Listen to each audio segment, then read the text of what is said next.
Candyman, John Candelaria, just 23 years of age. Let me tell you, this guy is getting bigger and bigger.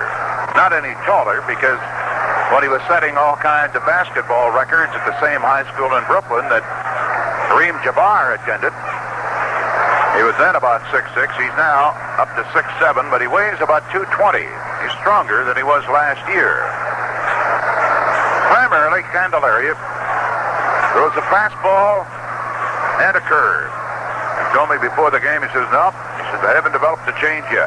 Stepping in, Ivan De Jesus takes the fastball a little high to the right end of ball one. De Jesus batting .308 starting this series. 1 homer, 16 runs batted in. Wind up by the big southpaw. Here's the pitch. Curveball in for a strike. Took a little bit off of it. Peanuts Lowry coaching at third, and Alvin Dark in the coach's box at first. Duffy Dyer, the catcher. Willie Stargell, the big guy at first base. Here's the windup by Candelaria. Misses outside with a curveball. Ball 2, strike 1. Rennie Stennett playing just about up the middles at second. Deep at shortstop is Frank Taveras, the third baseman, Phil Garner. They obtained from the A's for a multitude of players. Even at third, here's the windup. Fastball. Ivan takes a cut at it, fouls it back out of play. No score, bottom of the first inning. Baseball between these two clubs out here at Wrigley Field again tomorrow and on Sunday. And that closes out the homestand. We'll be on down at St. Louis Monday afternoon. Candelaria ready. 2-2 pitch. Fastball. De Jesus takes a cut at it, fouls it, and it's back out of play. In the on-deck circle, Gene Clines. Last year, in 2 games against the Cubs, Candelaria had 1 win, no losses. They allowed only 2 earned runs in 18 innings against the Cubs a year ago. Here's a swing and a drive into right field. It is dropping in there for a base hit. That's the first hit of the afternoon. Dave Parker, a big guy, came in. He couldn't quite get to it in time. Sinking Texas League single to the opposite side. Here's Gene Clines, who you know has the adrenaline pumping against the ball club that traded him a couple of years ago to the Texas Rangers. Clines with 16 hits and 41 at-bats, steps in hitting .390. Couple of homers, 18 runs batted in. Stargell is not holding De Jesus on. He is even with the bag, but he's at least 10 feet off of it. First pitch is a slow curve, and Clines takes for a strike.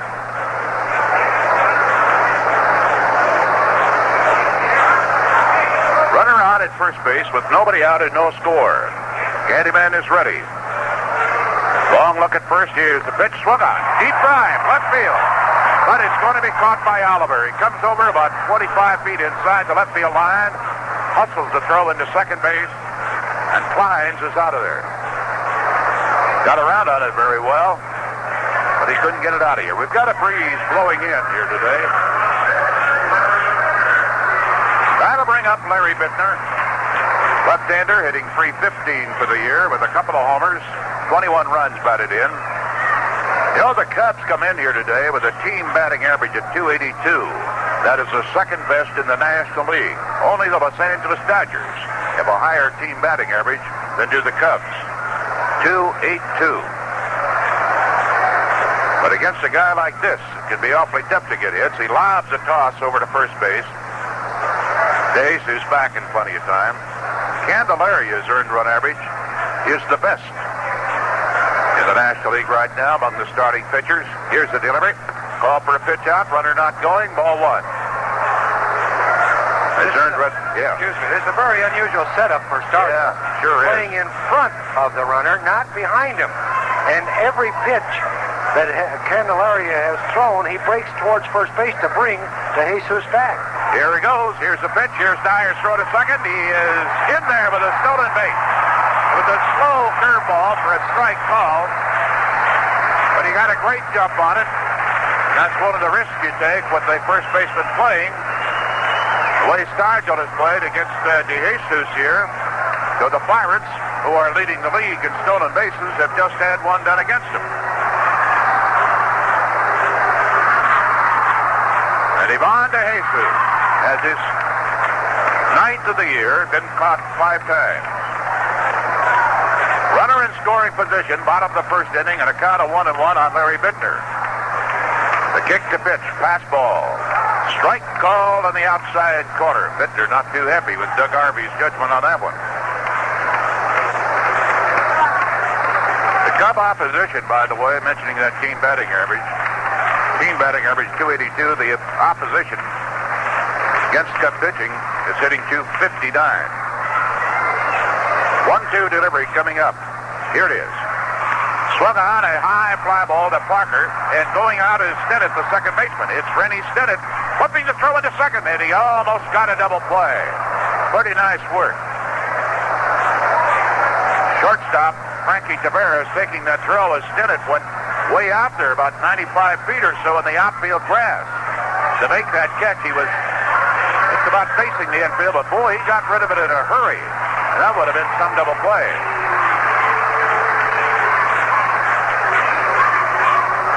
Now Bobby Murcer stepping in. Batting 286. 6 homers for this left-hander. 29 runs batted in.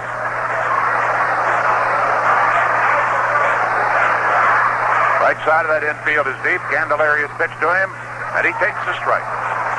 Our broadcast authorized under rights granted by the Chicago National League Ball Club, which has the right of approval of the announcers for this event. It's solely for the entertainment of our audience.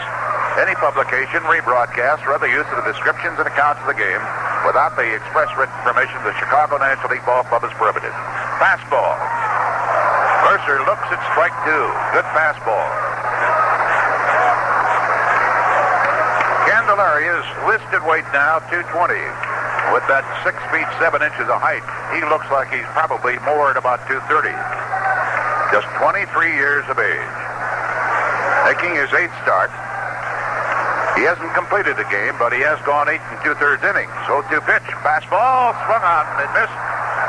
Blew it by him right in his eye. Candelaria with a strikeout against Bobby Murcer on 3 pitches. Puts the Cubs down with no runs, 1 hit, 1 man left. At the end of 1, the Pirates will have Al Oliver, Willie Stargell, and Rennie Stennett against Bill Bonham. No score. True Value Hardware stores offer the best friends a painter ever had. True Test Painting Accessories. True Test Painting Accessories will make your painting job easier. For example, a True Test 8-piece paint set comes complete with a 9-inch roller cover, frame, a trim brush, extension pole, paint tray, brush holder, and more for just $5.99. And all you add is the paint. True Value Hardware stores also offer True Test paintbrushes in a wide variety of sizes, like a big 4-inch standard varnish brush with flat edge trim for just $4.98, or a True Test 2-inch varnish enamel brush, just $2.79. You'll find a complete selection of quality True Test painting tools only at participating True Value Hardware stores. No matter where you live, you'll find a True Value Hardware store nearby to serve you.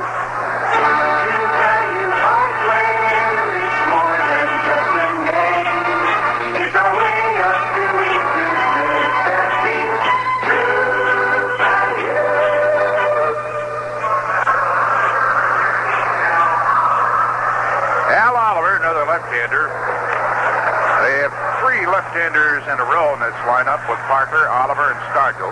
And, of course, the leadoff man, Moreno, is a left-hander. This would be a good time to have a left-hander in your starting rotation, wouldn't it? Oliver, the veteran, hitting .311. He swings, bounces one through the right side, a base hit. Went after the first pitch by Bonham and is on with a high bouncing single through the right side.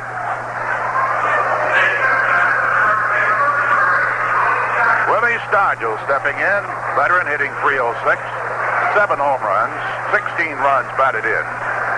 As a team, the Pirates with 35 home runs this year, 5 more than the Cubs. Stargell twirling the bat as usual like a toothpick, a throw to first base. Biittner standing on the bag to hold Oliver on. While he has good speed, he has not been too successful in stolen bases this year. He has 5, but he's been thrown out 7 times. The 2 key men are Moreno, the leadoff man, and Taveras, who bats second, as far as stolen bases are concerned. Here's the stretch, the pitch, a fastball. Stargell takes it to strike. Willie with 395 home runs in his career. 18th in the all-time Major League home run list.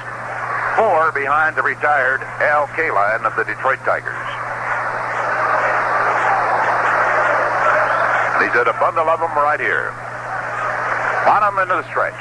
A swing and a drive and a deep left center field. Morales on the run. He is there. Fine running catch by Jerry Morales in deep left center field. Boy, when that left the bat, it looked like it was going to be in there for extra bases. And Morales getting a great jump. On the run, stuck the glove up high over his head, hauled it in, and Oliver has to get back to first base. A beautiful play. You know, Vincent, talking to Alvin Dark, he was amazed and surprised at the jump that Morales gets in center field on the ball off of the bat.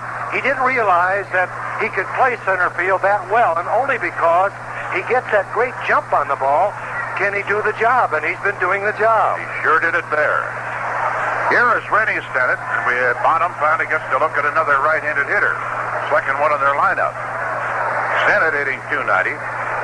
1 homer, 14 runs batted in.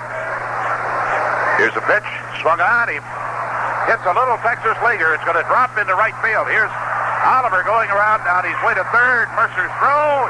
He slides. He is safe at third base. Well, he may not have a great stolen base record this year. Oliver did an excellent job on that one as the ball jammed Rennie Stennett. But he managed to hit a little looper that was out of the reach of Manny Trillo and in too close, of course, for Bobby Murcer to get to it. And Oliver, with excellent judgment, able to go from first to third. Go with 1 out. Phil Garner. And they gave up a bundle for to the Oakland A's, including one of the leading hitters in the Major League. Mr. Page steps in. Garner, a right-hander, playing at third base, replacing Richie Hebner. Runners at first and third. Throw to first. And Stennett, who has 12 out of 17 stolen bases this year, is driven back by that throw by Bonham. He may go at any time. There he goes. Here's a swing. Base hit. Right past Bonham. Into center field. The Pirates on the board. They lead 1-0. Phil Garner going after the first pitch. Drilled it sharply back up the middle. It just barely eluded the attempt of Bill Bonham to make the catch on it. And once it did that, it was by him. It was on his glove side. I thought he might be able to get it.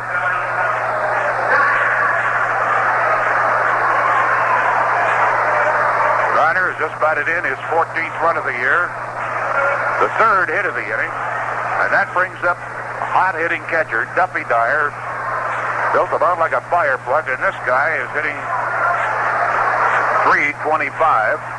There goes the runner at first, and a swing and a miss. What they hit front on that time.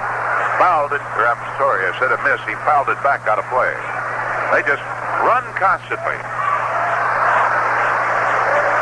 Dyer, in his last 10 ball games, 11 for 27. He's hitting over 400 over that span of 10 games. There's a couple of homers, 10 runs batted in. Squared away stance, a throw to first. And Biittner doesn't even bother to tag Stennett, who went back in there, hit first. Time call so he can dust off that bright yellow set of pants that he's wearing. Boy, these are some uniforms. One of about a half a dozen sets they've got. He's got a big lead at first base. 0-1 delivery. Fakes going and a pitch out. No play. As he got back. 0-1, strike 1. He'll be going this time.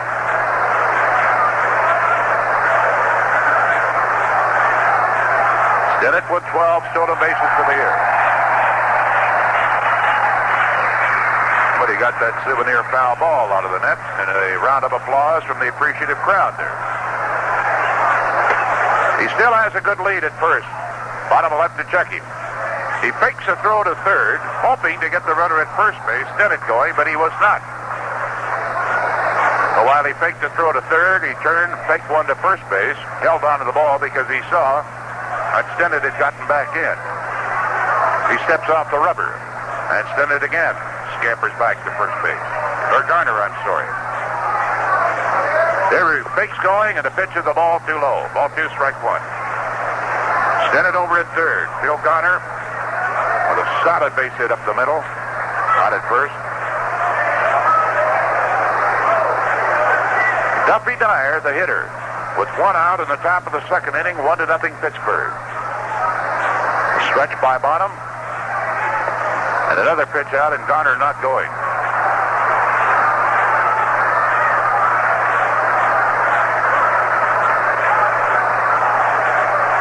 He is 3 for 2, or 3 stolen bases, and been caught twice. They like the double steal also. 3-1 pitch, he goes. There's a swing and a high foul down the right field line. The wind pushing it into the box seats out of play. Hit and run that time. Ball 3, strike 2.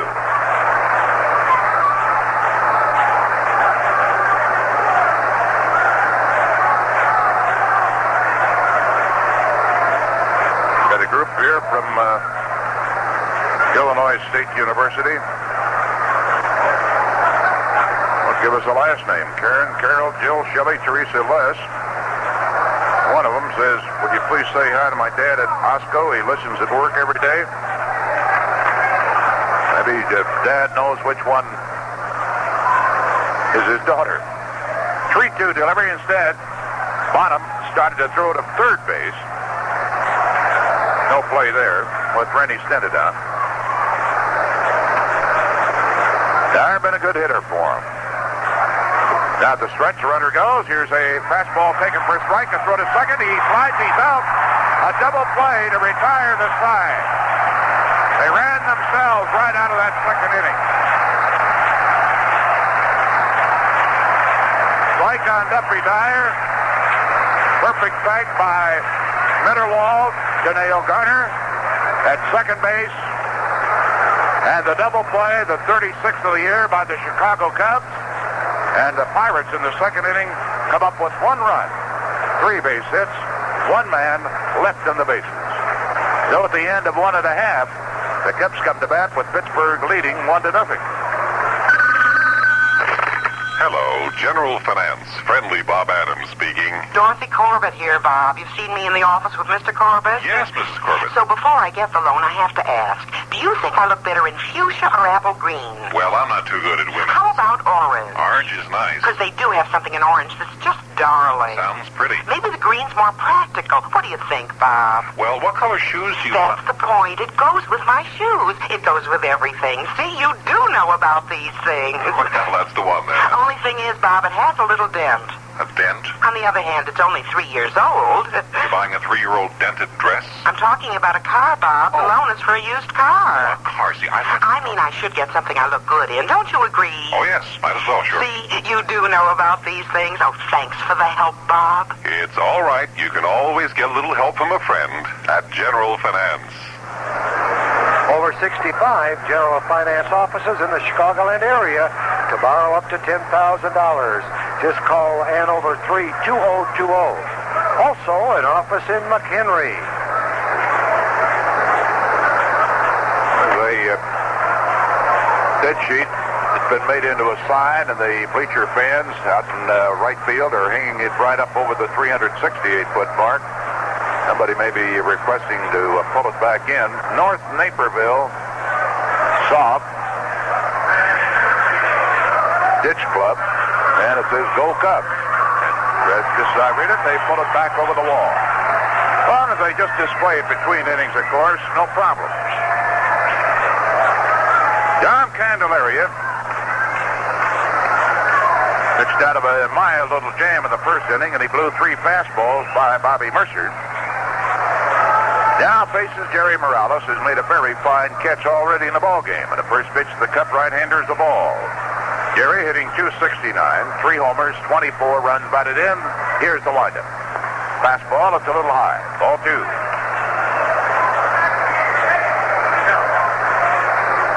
Candelaria is the fellow who threw that no-hitter last August against the Los Angeles Dodgers. He's just 23 years of age. Here's a swing and a high foul down the left field line out of play. Should have a brilliant future. He has excellent control. That, of course, is unusual for such a young pitcher. I almost said especially for a southpaw. 2-1 pitch. Breaking ball. Hit misses outside, 3-1. He has only walked 9 men this year in almost 52 innings. 3-1 delivery. Fastball. He misses outside. Well, did I put the X on him by talking about his great control? Didn't try to, but it's all right if we did. That's the first walk. Alvin Dark going over to talk to Morales. Candelaria with his move makes it awfully tough. Now Stargell is going over to talk to him to be sure they understand how Stargell is going to be playing with the man out at first base.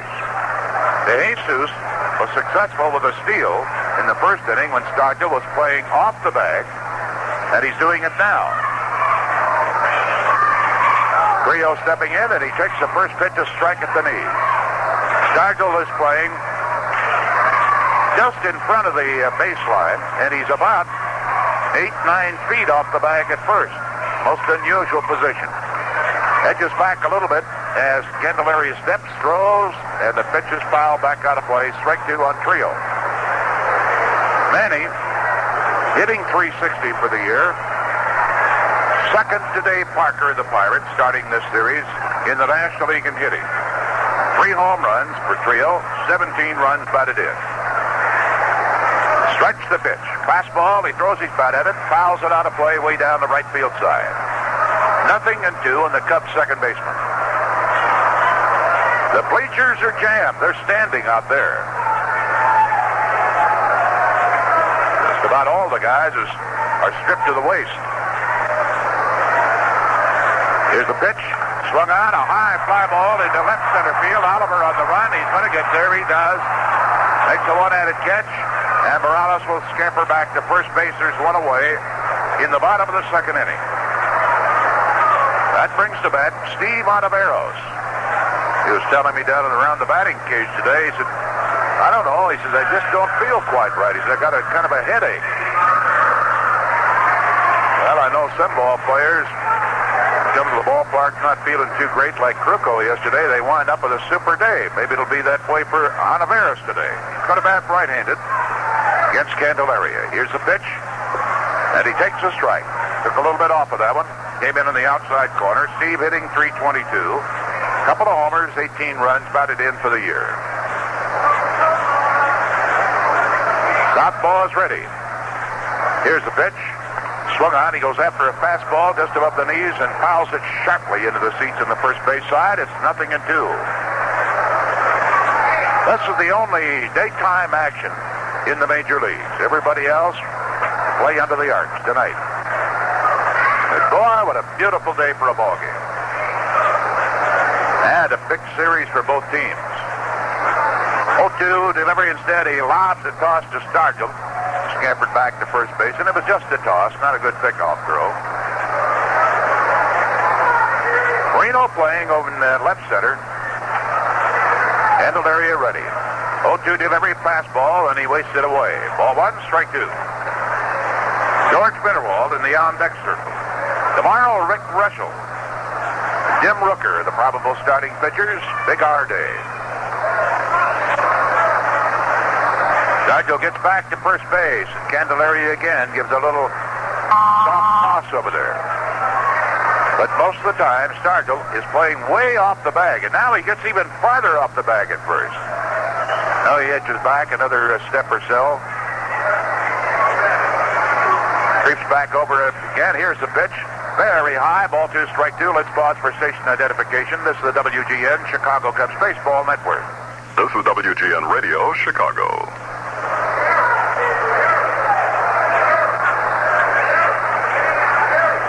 One gone. Pittsburgh leading 1-0. Bottom of the second inning. Candelaria into the stretch, steps and throws again to first base, and he again just lobs it over there. Stargell goes back rather slowly. Again the stretch by the left-hander. Here's the pitch. Ontiveros fouls the fastball down the right field side out of play. Ball 2, strike 2. It's 68 degrees here at the ballpark. Out at Midway Airport at game time, it was 13 degrees warmer, 81 out there. As we got the breeze coming in off the lake again at about 16 miles per hour. 2-2 pitch, swung out and missed.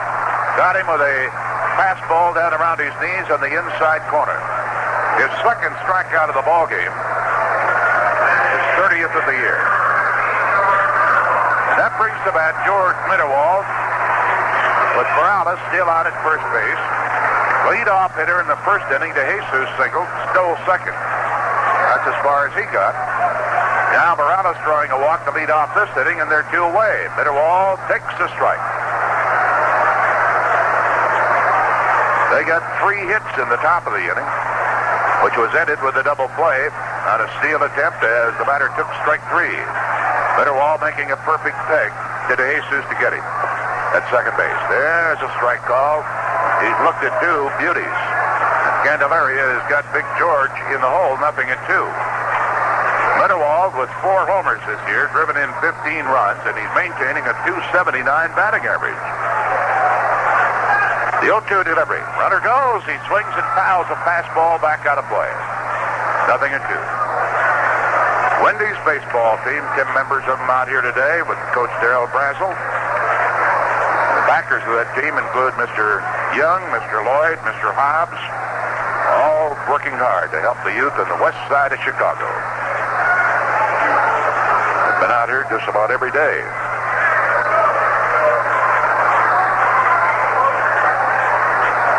Expect great turnouts here tomorrow and Sunday. And Sunday, of course, is going to be Men's Sport Ad Day.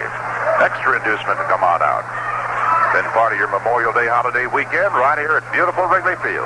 0-2 pitch instead of throw to Stargell, who's still not over in the bag at first. Vince Lloyd, Lou Boudreau reporting, Al Aldrich, your engineer, Jack Minovich, our producer. The 0-2 delivery to Mitterwald. He wasted high and outside. Ball 1, strike 2. 23-year-old John Candelaria. A great basketball player in high school, attended the same high school as did Jabbar. 1-2 delivery. Swung on a high foul down the right field side. He didn't have much of a cut at that one. Stargell chasing it, the wind pushing it, and it goes into the seats just beyond the first base dugout.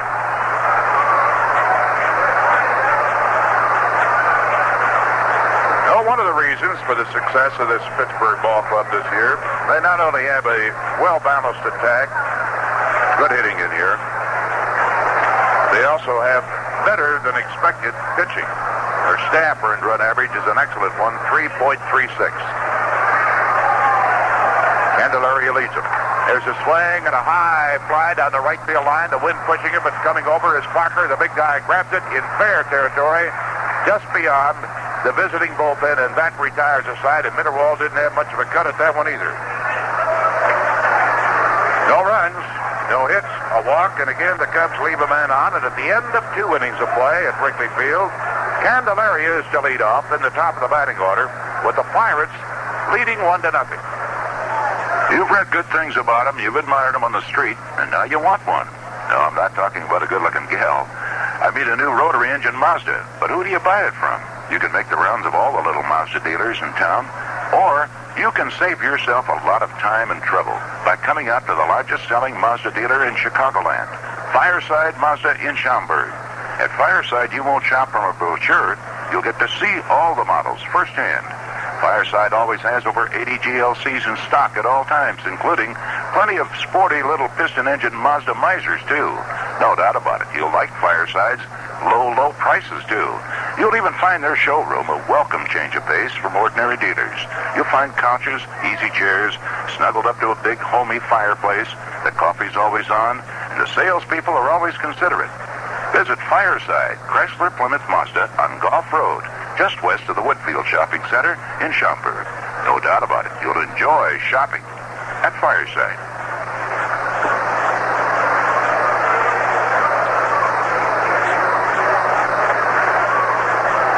Well, you can feel the excitement, Lou, whenever they get a man on base. Although they went down in order in that first inning, but as soon as Oliver got on at the start of that second inning, you could tell that there was going to be something brewing. Well, this is an exciting ball club as long as you can run. When you run, you put a lot of action into the ball game.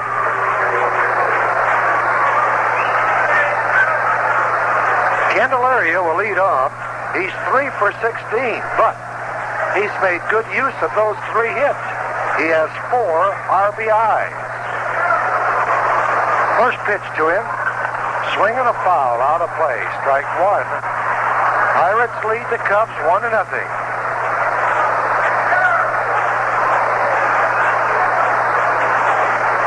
Candelaria, left-handed hitter.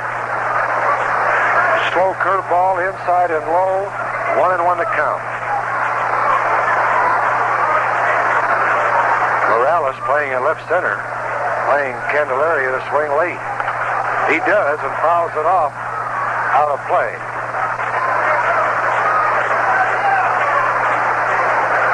One ball, 2 strikes.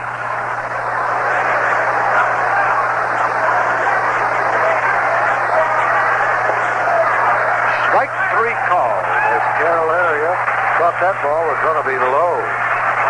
First strikeout. Second strikeout for Bonham.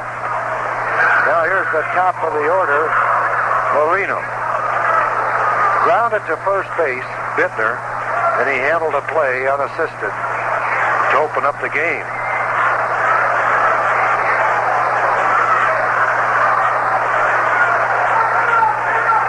Bonham's first pitch on its way, a curveball, swing and a miss. To try to get on base. He's quick. He can run.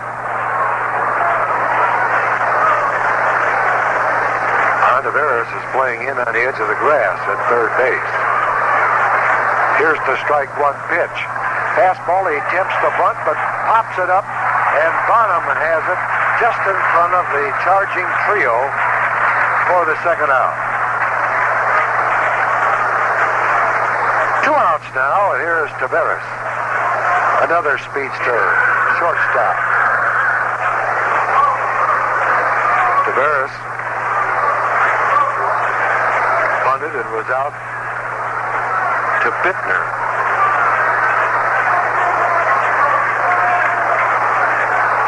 Pirates 1, Cubs nothing, top of the third inning.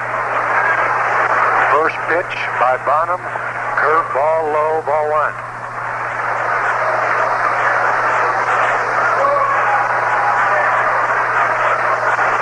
One ball pitch. Swing and a miss on another curveball. That one was an overhand curveball over the strike zone. 1-1 to count now. Even though Taveras is a right-handed hitter, Ontiveros isn't giving him anything at third. He's in on the edge of the grass. Swing and a high chopping ball to the second baseman. Trillo has it. Throws to first in time. In the third inning, no runs, no hits.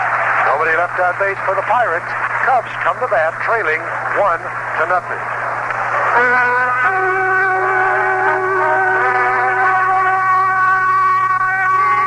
Water from God's country.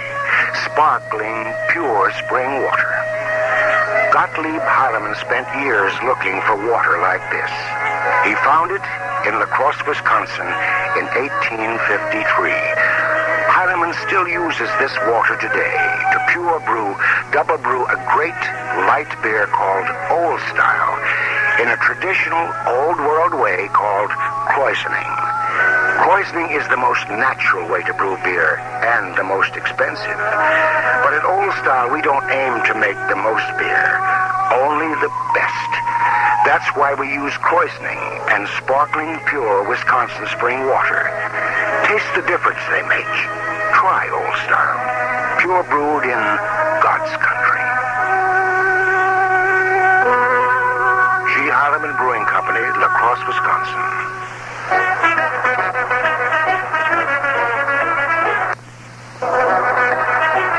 In the third inning, Bill Bonham will lead off, the same as Candelaria did in the top of the inning. Bonham will be followed by DeJesus and Clines. No other action this afternoon, but St. Louis sitting by, and they know that if they win tonight against Montreal, they'll gain a game on somebody ahead of them, as the Cubs are ahead of them, and also the Pirates. Cubs 2 games ahead of St. Louis. Here's a swing and a miss by Bonham, strike 1. While the Cardinals trail Pittsburgh by 3.5 games. Strike 1 pitch by the southpaw. Fastball pop foul out of the net. Strike 2.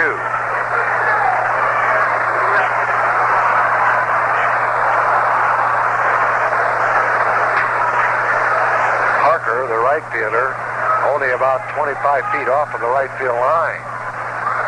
Moreno very shallow in center. There's a swing and a foul into the bullpen down the right field line.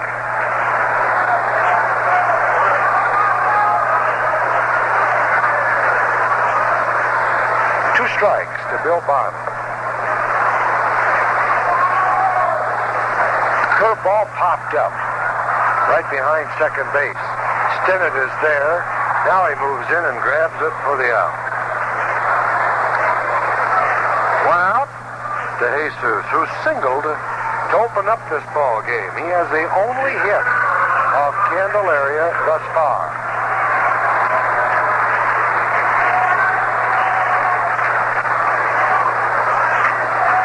Pirates 1, Cubs nothing.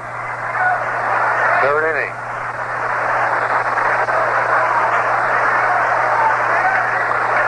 Tall Candelaria into the windup. There's the pitch. Fastball for a strike call, says Doug Harvey.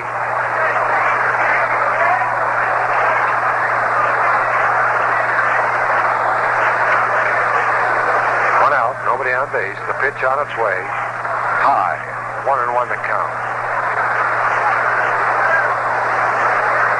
Stargell at first, Stennett at second, Taveras at short, and Gardner at third.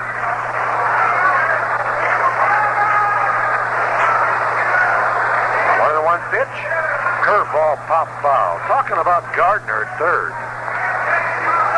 Pirates traded for Gardner and Tommy Helms and a minor league pitcher by the name of Chris Batten. But they gave up Justy, Doc Medich, Rich Langford, Doug Blair. Here's a swing, a fly ball to right field. Parker's there, he has it. 2 outs. That's not all. They gave up Mitchell, Page, and a minor leaguer, Tony Armas. Mitchell and Page having a great season thus far with the Oakland A's. So they gave up quite a few men for Gardner, but he's filling the spot that was vacated when Hebner was traded to Philadelphia. Or I should say, a free agent signed. First pitch now to Clines. Ball. Clines flied out to Oliver in left field, first time at bat. 2 outs, nobody on base. Ball 1 pitch, swing and a foul into the upper deck. Oh, it hits the facades and down to the folks below.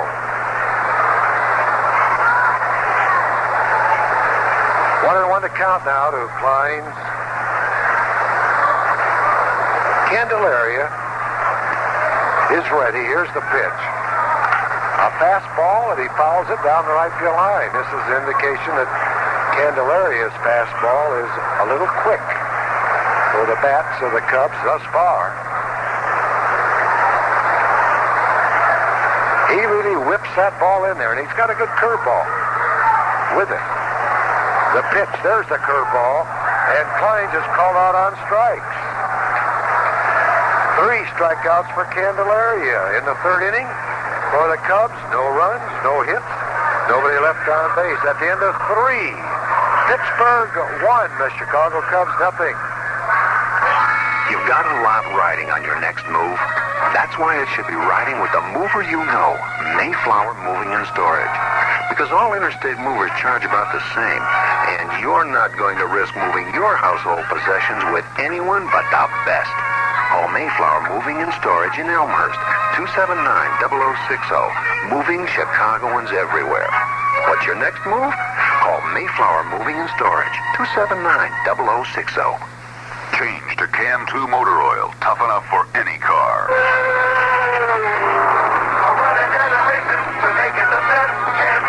These kind of roads, I need a four-wheel drive. My kind of driving, I need Cam 2. Change your road to Cam 2 alone. It's tough enough for me. You love it, Cam 2. Oh, the Cam is really pretty. Cam 2 motor oil. Race tough to run tough in any car. From Sunoco. Now it's Sears, Sayre, Penny's, and Turnstile. You know, to describe these uniforms of the Pirates, it's canary yellow pants trimmed down the side with two black stripes, then a white stripe in between. They have a white jersey with red or yellow and black stripes along the jerseys. They also have a complete black jersey. Here's the first pitch to the first hitter here in the fourth inning. It's Parker. He has a yellow helmet on. They have an old-timer's cap on, as the coaches wear, with a yellow stripe just around the cap. There's a pitch inside. 1-1 to count. I don't know when and how they wear the black jerseys, but they are in the clubhouse. Swinging a foul out of play on one of Bonham's fastballs. One ball, two strikes. I think they've got about a half a dozen different kinds of uniforms. They're going to lead half the a league. dozen? They're going to lead. Yeah, different kinds of uniforms. Going to lead the league sartorially. And in clothing. 1-2 pitch. A let up. Foul down the right field line. Right over the dugout. They have bright yellow jackets, black sleeves with yellow stripes down the arms.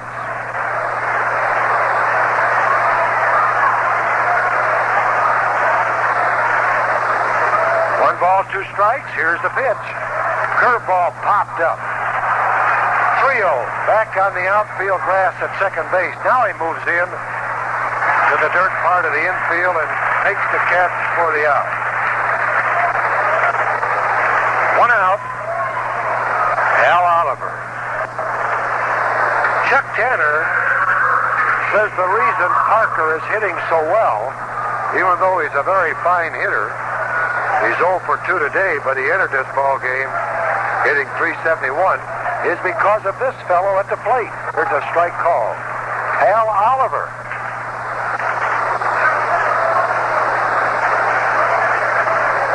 Bonham's next pitch. Outside, ball one. Oliver hitting .311, and he has one hit today. Next pitch is inside.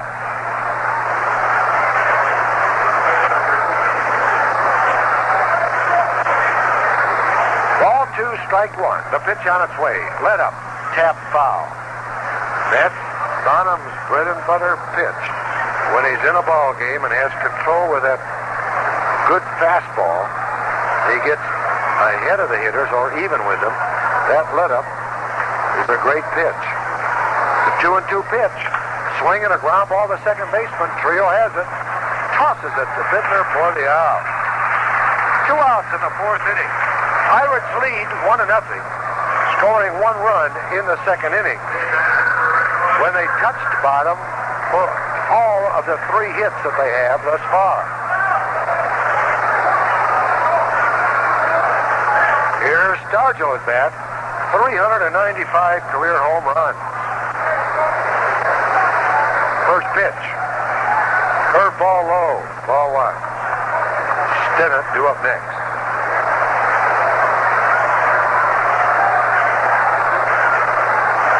Bonham is ready. Ball one pitch is a let up. Low. no strike.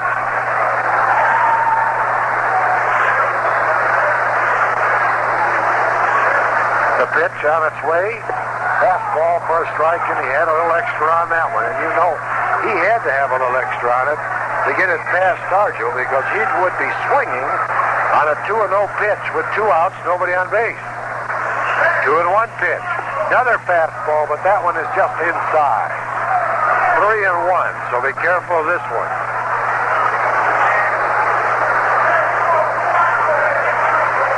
The pitch on its way. Lit up, tap foul, down to the coach. Munchak at first base, and now the count is 3-2. 2 outs, nobody on base, 4th inning. Pirates lead 1-0. Bonham is ready, gets a sign from Mitterwald. Here's the pitch. Fastball, there's one hit deep to left center. Way back. Clines is near the wall, and he has it for the out. Bonham was on his knees on the mound. He thought that ball was gone, and so did a couple of other reporters and radio men. But that wind is cool coming off of the lake and held it up. Clines took it for the out. In the 4th inning, no runs, no hits, nobody left on base. At the end of 3.5 innings of play, Pittsburgh 1, Cubs nothing. No runs, no hits, nobody left on base. At the end of 3.5 innings of play, Pittsburgh 1, Cubs nothing. Fans, when you think about it, signs are important to the ebb and flow of any baseball game. There's a sign for hit and run, signs to steal, bunt, and a whole lot more to remember. Now, when it comes to the ebb and flow of beer drinking, there's only one sign you have to remember, and that's the sign on bottles or cans of Heilmann's Old Style. What gives this beer its great light flavor? Well, Old Style is brewed in God's country, where the skies are clear, the air is clean and crisp, and the sparkling pure Wisconsin spring water flows from deep beneath the ground. Some folks say all the way from Canada. With water like this, when you brew a beer once, you've got a good beer. But when you brew a beer twice, you've got a great light beer. This double brewing, pure brewing process is called krausening. It's the most natural way to brew beer and the most expensive. Try Old Style, pure brewed in God's country.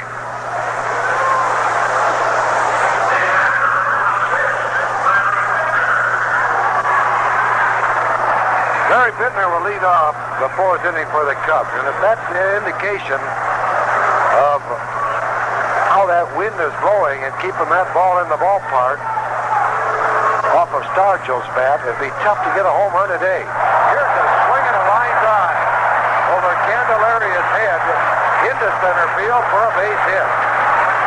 Biittner didn't wait.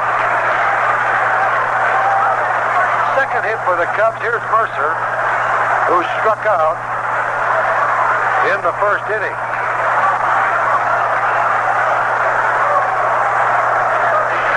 Tying run at first base for the Cubs if they can move him around. Stargell still off first base. Don't make any difference whether a left-handed hitter or a right-handed hitter is at bat with a man on first. He's still off of that base. Curveball for a strike call to Murcer.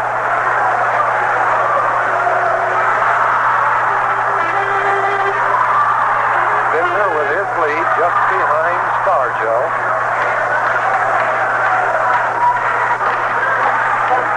Now Candelaria has a sign. He's into the stretch. The pitch. Swinging a one-hopper right to Stargell. He touches first, but cannot throw to second. Well, there's the merit of playing right there as Murcer hit that ball well. Very hard. Stargell went after the ball and said, look at here, it's in its glove. On a short hop, he was so startled, instead of forcing Biittner at second, he ran over and touched first. Biittner advances to second. One out, Jerry Morales walked in the 2nd inning. First pitch to Jerry on its way. Outside fastball. Ball one. Biittner with a tying run at the second base. One out. That Oliver is playing a shallow center field. One ball pitch on its way. Strike call. Morales was going after the pitch, but it was over the outside corner, so he decided not to swing. 1-1 the count now to Jerry. Here's the 1-1 pitch by Candelaria. Fastball swing, a line drive. Base hit to center field. Here comes Biittner. Here is Oliver thrown to the plate. Cut off. Stargell throw to second. Gets Morales, but the score is tied. That's exactly what the base runner is supposed to do. Go on to second if the throw is to the plate. And where Oliver was playing, it could have been close. Stargell, the cutoff man, seeing Morales go to second, cut off the ball. And with one out, that allows the tying run to score. But Morales is thrown out at second base. But it's a brand new ball game. 1-1. Morales is out 8-3-4. Here's Trillo at bat. Curveball for a strike call. Each team now with 1 run, 3 hits. Swing and a foul back to the screen. 2 strikes on Trillo.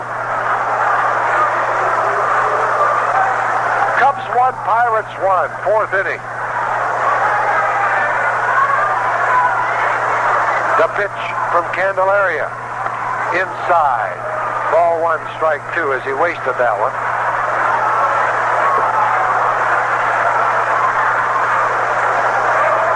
Here's the pitch on the way. Swing and a foul back to the screen. Trillo just missing that good fastball.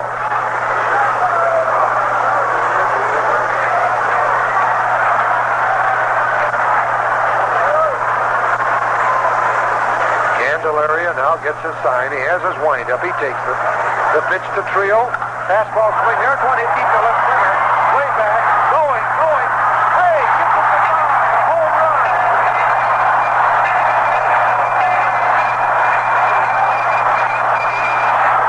Manny Trillo puts the Cubs ahead with his 4th home run of the season. And you know very well that ball had to be tagged. So the little fella has a lot of strength in those wrists and those arms. As that ball landed in the second row in the bleachers. Cubs lead 2-1. Here is Ontiveros at bat. High, ball 1. Garner is not waiting. He's going to warm up somebody right now. He doesn't want to get the Cubs out in front by too many runs. Curveball for a strike taken. Jones is warming up.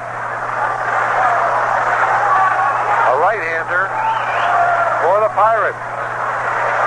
1-1 pitch. Checks his swing in time. They ask for the appeal. First base umpire Pryor says no. He held up. Cubs 2, Pirates 1. We're in the 4th inning.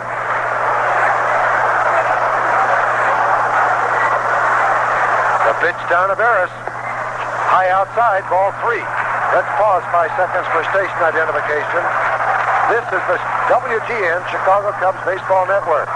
This is WGN Radio, Chicago. Ontiveros takes a strike over the outside corner. Full count now, 3-2. Biittner opening up the inning with a single. Murcer grounded out to Stargell. Morales singled in a tying run. And then Trillo hit a home run. There's a ground ball past Gardner for a base hit. Candelaria curved down Taveras on the 3-2 pitch. But he was protecting the plate and shot a single to left field. That's the 4th hit in the inning for the Cubs. And now 3/4 of that infield is around Candelaria to try to settle him down. I think the home run by Trillo really upset him because Stargell, in this reporter's opinion, hit one as hard as he could to left center. Bonham thought it was out, but it was high enough that the wind held it in for Clines. Sherry, pitching coach, now out there talking to Candelaria. 2 outs. Ontiveros at first base and Mitterwald the hitter. Cubs lead 2-1.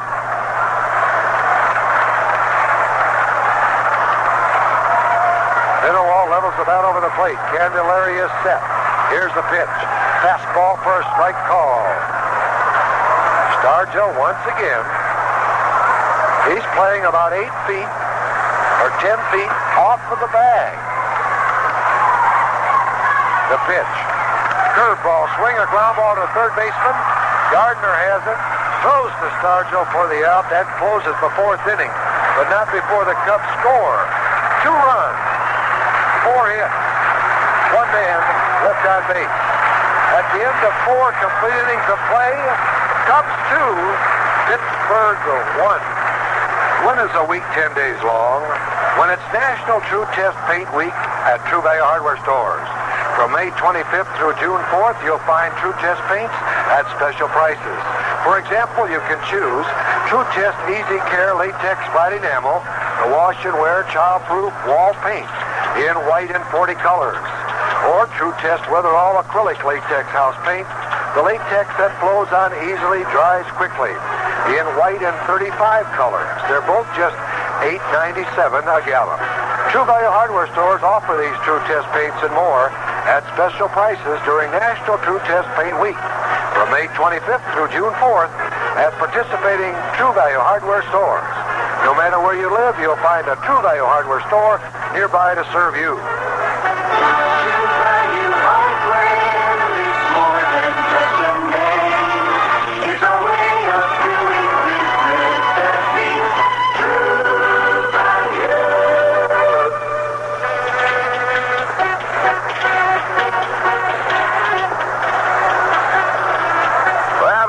Still buzzing here at the ballpark after that smash off the bat of Manny Trillo, 4th home run of the year. All of them have come in this month of May, and all of them right here at Wrigley Field. And Bill Bonham now, nursing a 1-run lead, will be facing Rennie Stennett, the second baseman, who singled in the 2nd inning. Phil Garner, who singled and drove in their only run of the day. And then the catcher, Duffy Dyer. With the runner going from first base and 2 strikes on Dyer, he struck out, and Mitterwald's perfect peg to DeJesus nailed Garner for a double play.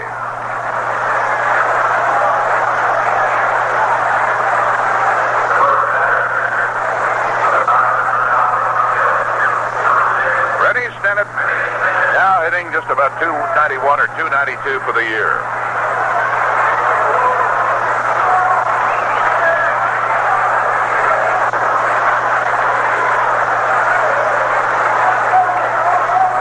Up in the first pitch. Curveball, it's a little bit low. Ball 1. Well, we've got a couple of young, fine baseball players we want to talk about here in a moment. From Northwestern, 1-0 pitch. Swung on, he lines a deep foul down the right field side out of play. 1-1 on him. Fellow who led the Big Ten in hitting this spring from Glenbrook South, junior up at Northwestern, Kurt Brooks. All he did is hit .442 for the Wildcats. Fastball, fouled out of play, way to the upper deck on the right side. 1-2. Baseball coach, the Wildcats, George McKenna, out here this afternoon with his business manager, Ed Lutz. They also had the leading RBI man of the Big Ten down up at Northwestern. Sophomore Dave Hogue. Here's the pitch. Let up. Swung on. Ground ball. Deep in the hole. DeJesus. Long throw. He is well safe at first base. Biittner with a long stretch off the bag. And Paul Pryor has ruled that the speedy Rennie Stennett is on at first base. The play.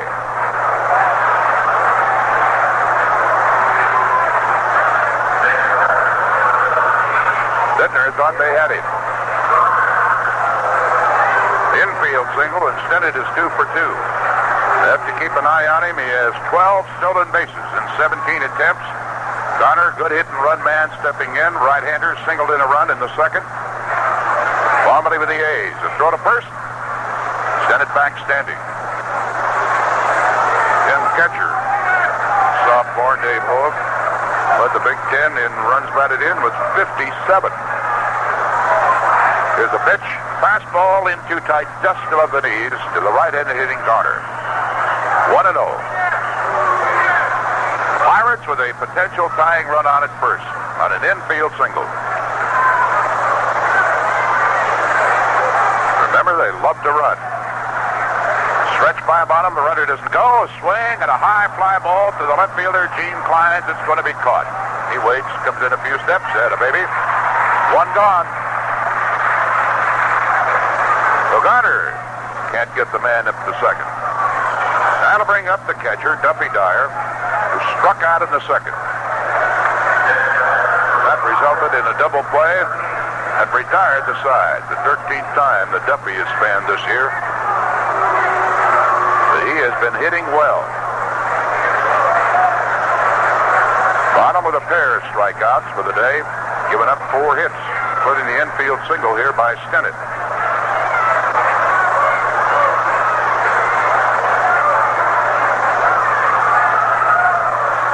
Right-hander into the stretch. Pitch to Duffy, swung on. He loops a high fly ball down the right field foul line. Murcer coming over, crosses the line, and the wind pushes it into the box seats, out of play. Well, it really had an effect on that one. With a high sky here today, bright sky, and the wind blowing the way it is, right field can be very, very tricky.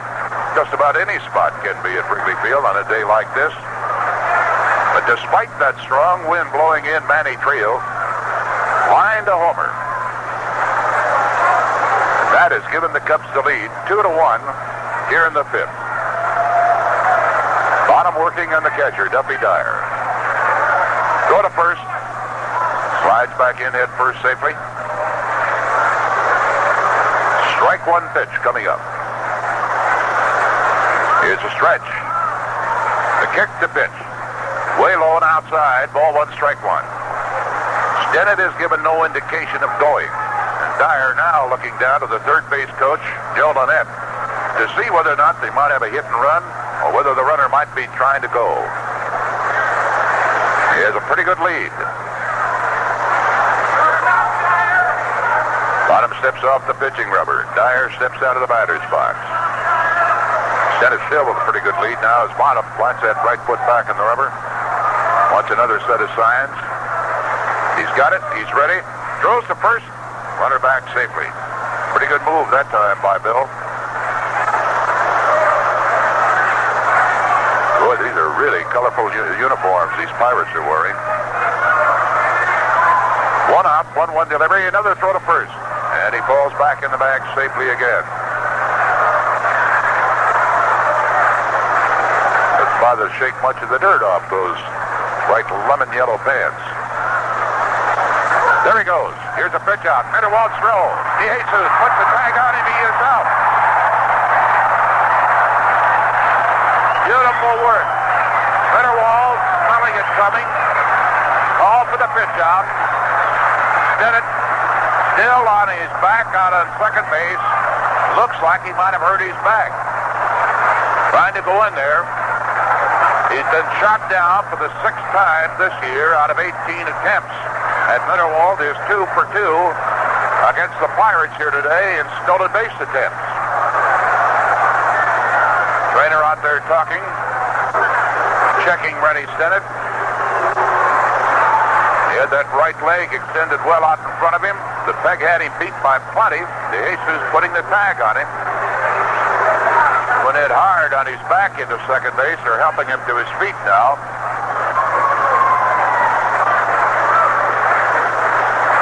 Al Monchak. And the trainer, Tony Barterome, out there. He's flexing his knees.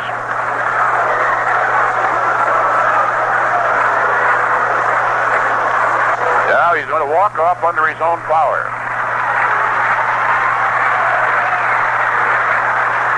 George Mitterwald has made 2 fine pegs. But he sensed that one was coming. Just as we did, we saw Stennett extend that lead after Lynette had given another set of signs to the hitters. So the count is 2-1. There's a strike call. Right at the knees. Ball 2, strike 2. Bases are empty. Cubs with a 2-1 lead. We're in the 5th inning. Bonham on the windup. Here's the delivery. That ball broke into the dirt. Ball 3, strike 2 on Duffy Dyer. The pitcher due up next. Happy birthday to Carl Groh, celebrating his 82nd birthday.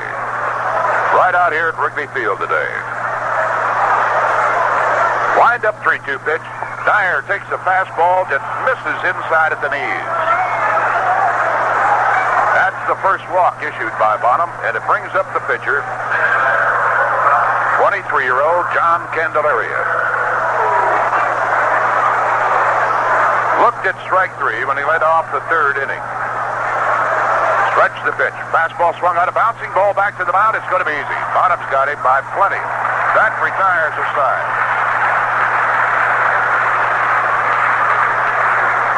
Easy one-hopper. No runs for the Bucks in the 5th. 1 hit, a walk, man caught stealing, 1 man left on. So the Cubs come to bat at Wrigley Field in the bottom of the 5th inning, and Bill Bonham is going to lead off. The Cubs are leading 2-1. Hello, General Finance. Friendly Bob Adams speaking. Bob, can you handle an emergency loan? I think so. I'll need a loan for moving expenses because I finally went and did it. Who's this?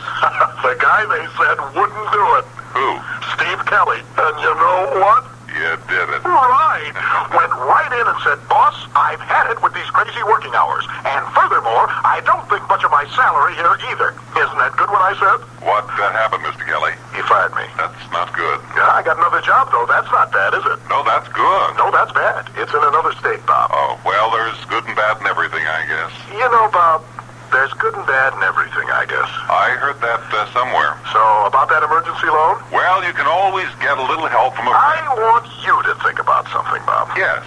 It's nice to know you can always get a little help from a friend at General Finance. Over 65 General Finance offices in the Chicagoland area to borrow up to $10,000. Call Andover 3-2020. Also an office in Mundelein. Well, some of the gals out here with the tank tops today. A lot of them with the halter tops. Enjoying the bright summer sunshine. And a nice cool breeze off the lake and some of the delicious refreshments here at Wrigley Field. Ladies' Day at the ballpark, as it will be every Friday the Cubs are home this year. Take advantage of it, gals. Bonham popped up when he led off the 3rd. Candelaria in the windup, the left-hander's first pitch. Fastball swung on. He's late, fouls it down the right field line. Into the box seats, out of play. Steve, right one on Bill. Wind up the pitch. Curve. Misses outside. Ball 1, strike 1. White Sox tonight taking on the Yankees in New York, and we wish them good luck. 1-1 pitch. Strike call, the fastball. 1-2. Ken Brett going after his 6th one of the year, facing the catfish. Hunter 1-3 for the Yankees. 1-2 pitch. Fastball. Taken for a strike. He thought it was going to be outside at the knees. But the call goes to John Candelaria. The 23-year-old left-hander is his 4th strikeout of the day. He starts today with the best earned run average among the regular starting pitchers in the National League. Candelaria does. That homer off of him was only the 3rd he's given up this year. Here's Ivan De Jesus, who singled, stolen second, and flied to right. Right-hander swings, a fastball jams him, he fouls it back, out of play. Shepherd Astro varsity baseball team from Palos Heights out here enjoying this exciting ball game today. Shepherd Astro varsity team from Palos Heights. 0-1 delivery. Jesus tries to bunt the fastball, gets it out near the mound. Candelaria picks it up, whirls and throws. He's got him. Jesus really hustling down the line. He got it a little bit nearer the pitcher's mound than he wanted to. Candelaria off the mound in a hurry. He's a good athlete. Not every pitcher can feel that position that well, but his momentum, of course, carries him a bit off the mound towards the third base side, and that helped him in that spot. Base is empty for Gene Clines, who flied to left and looked at strike 3 today against these old Pittsburgh teammates. Started today hitting .390. Here's the pitch. Right-hander takes. Fastball's a little high, ball 1.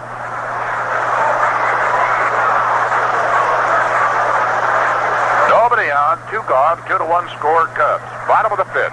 Wind up the delivery. Swung on. Fouls it over to the first base side. From Dwight, Illinois. Here in their annual outing. They say the 18 from Dwight.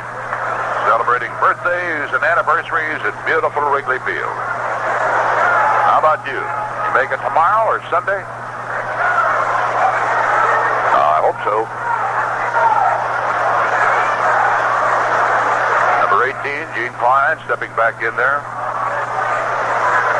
Candelaria in the windup, 1-1 delivery. Fastball swung on, he fouls it back out of play, and this guy is big and strong. He can challenge you with that fastball. He did with Trillo.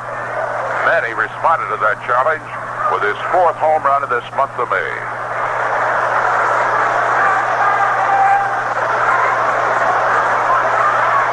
Now the windup, 1-2 pitch, swung on, a high pop-up into right field. Dave Parker is there, drifting in and to his left. The big fella gloves it one-handed, and the Cubs in the 5th inning go down in order.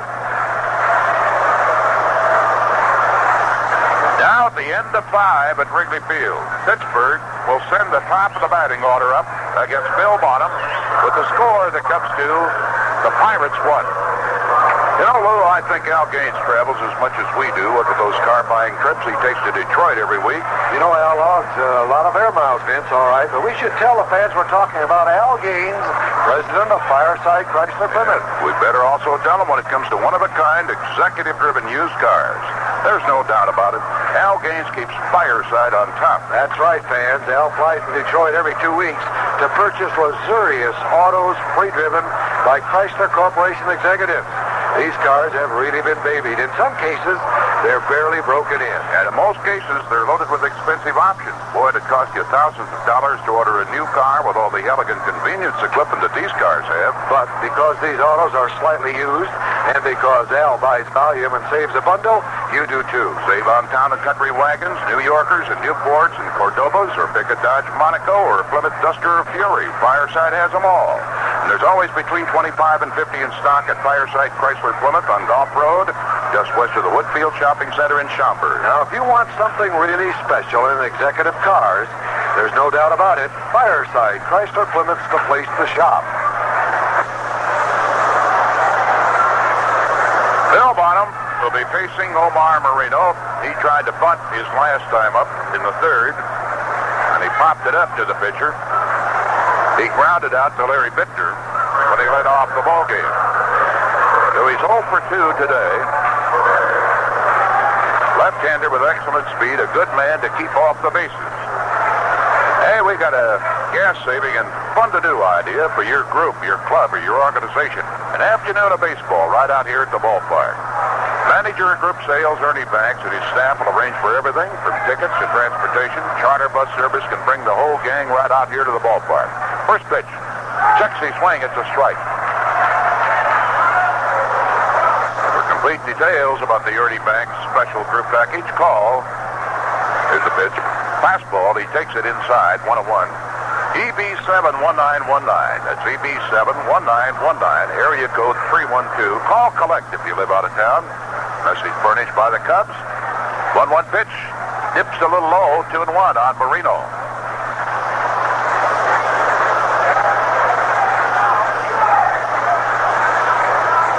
Ball 2, strike 1. Dangerous guy to let reach. Bonham has not been behind many hitters. Here's the pitch. Fastball, and he fouls it out of play to the left side.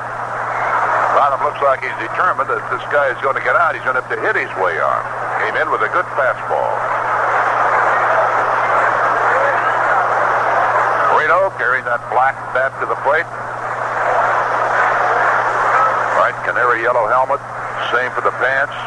White shirts with the outstanding deep vertical stripe. Here's a swing at him as he got him. A good fastball. Right about hip high and in on him. 3 strikeouts for Bonham today. 36 for the year for him. Here's Frankie Taveras. When he tried to reach with a bunt in the first inning, ball bounced up and hit him when he was out in front of the plate in fair territory. Then he bounced out. Look out! Pitch inside, and it nicks him on the left hip. I think it's on the hip, maybe the hand. Once more, the trainer, Tony Monterome, is coming out to check one of his players, but he says he's okay. It was not a fastball. Just didn't break.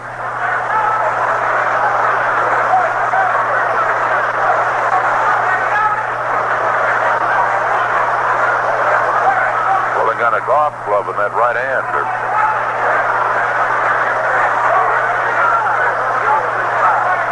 He wears golf clubs on, or batting gloves on both hands when he's on the bases.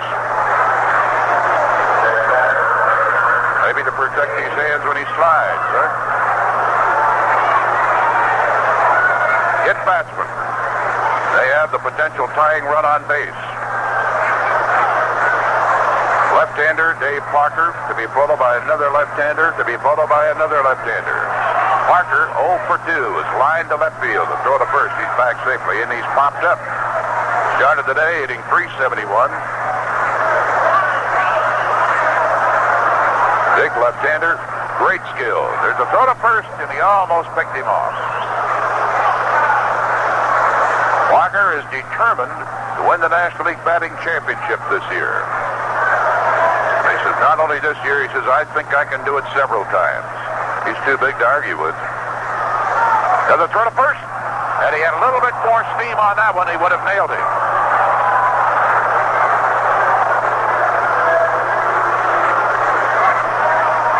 One gone. Another throw to first, and Taveras is back safely again. Biittner almost lost it that time on the throw from Bonham.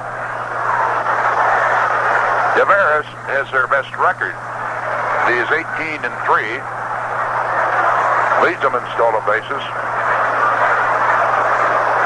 Doing a little dog trot over there to try to get himself loosened up. That's the tying run at first base. Now he takes a pretty good lead over at first. Bonham into the stretch.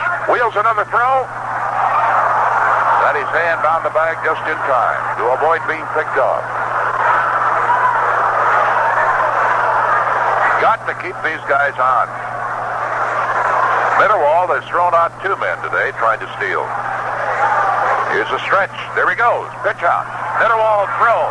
He slides. He's safe. That time, Mitterwald, despite the pitch out, had a little difficulty getting the ball in his grasp. Then he tried to hurry the throw, and it was too high. That's all it takes for a guy like Taveras to get in there, but the stolen base is 19th of the year. Shot not only 3 times. George had the right idea. Call for the pitch out. Then there was just a fraction of a second there while he was getting the ball in his grasp out of that catcher's mitt. And he hurried the throw and it sailed up high. A runner at second with 1 away. Bonham wheels but makes no throw to second base. Nobody covering. Now the shortstop gets in. He throws and he's back in safely.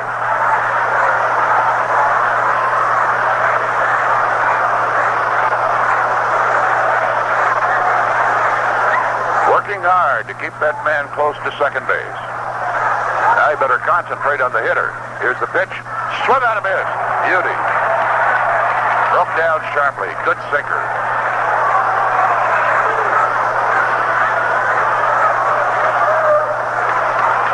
with 8 homers this year, including a grand slammer last Sunday against the Dodgers. They split that 4-game series with the Western Division leaders. Bonham ready with a 1-1 delivery. Here it comes. Fastball, swung on, fouled, right up in front of our booth, up under the net. Ball 1, strike 2. Parker was not a very high draft choice by the Pirates. A lot of ball clubs were fearful that the football knee injury he had suffered, the surgery that resulted, try to steal third. They wanted to protect him. Ball 1, strike 2, remains the count as Mitterwald goes out to talk to Bonham.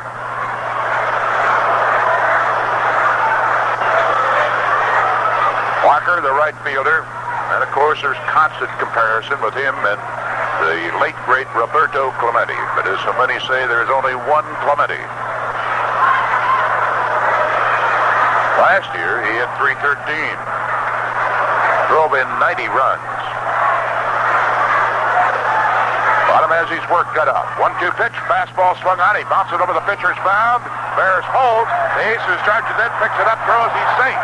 But there is going to be interference called as Taveras, the runner, interfered with Ivan de Jesus trying to make the pickup on that ball. And I want to congratulate the second base umpire, Andy Olson. He did not hesitate after that runner was out at first base in making that call. Ball was a high chopper over the pitcher's mound to the shortstop side, and de Jesus had to almost literally push Taveras out of his way to get to that ball.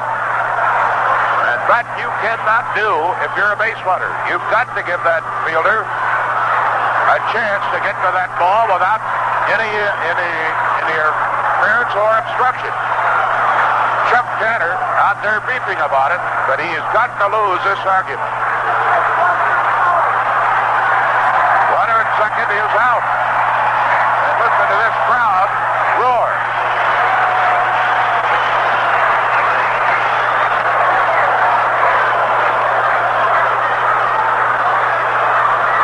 Credit to Jesus with the put out. And Parker will be on at first base. I think they'll just rule it a fielder's choice for him.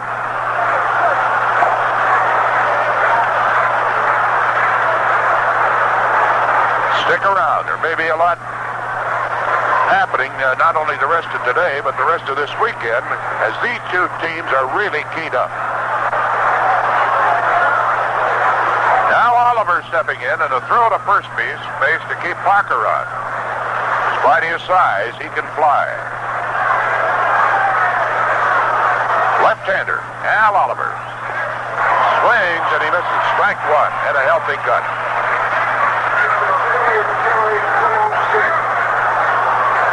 They rule it just as we gave it to you. A fielder's choice in the put out to the shortstop de Jesus.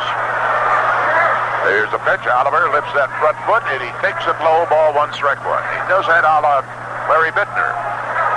Out of the great Melot. Lifts the front foot. This is the pitch approaching it. Throw to first and Parker back in safely. Let's say Parker's big. He's 6'5", about 230. He'll be 26 in June. Here's a pitch. Oliver was going to bunt. Mitterwald asked the appeal, and he is out of there. It's a strike, I should say, not out of there. A little premature. He was going to claim that he did not go through with a bunt attempt on a pitch around his knees, but Mitterwald quickly asked for the appeal, and he won it from Crawford, the third base umpire. So the count on him, 1-2. Bottom will throw to first. Look out, he almost threw it away. Biittner had to come way off the bag, prevent it from going into foul territory.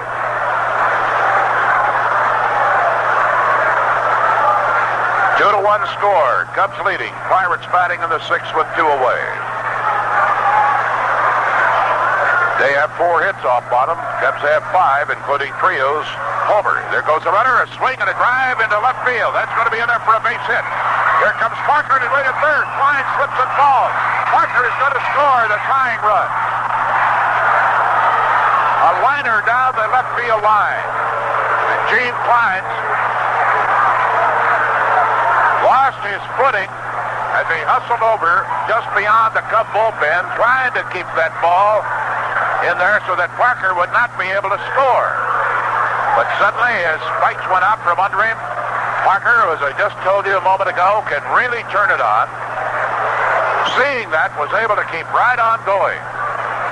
And it will be a double and a run batted in for Al Oliver. And the ball game is tied 2 apiece, and Willie Stargell steps in. They're not going to pitch to him. He will be walked intentionally. Hit number 5 for the Pirates. An intentional base on balls given now to Willie Stargell. Willie starting today, hitting .306. He hit a drive his last time at bat that looked for all the world as though it would go into the bleachers for a homer, but the wind pushed it back in. And then Jerry Morales robbed him of extra bases with a great running catch in the second inning. He's hit the ball hard twice. Rather than face him, they're going to work on Rennie Stennett, a right-hander, with runners at first and second. 2 gone, it's tied at 2.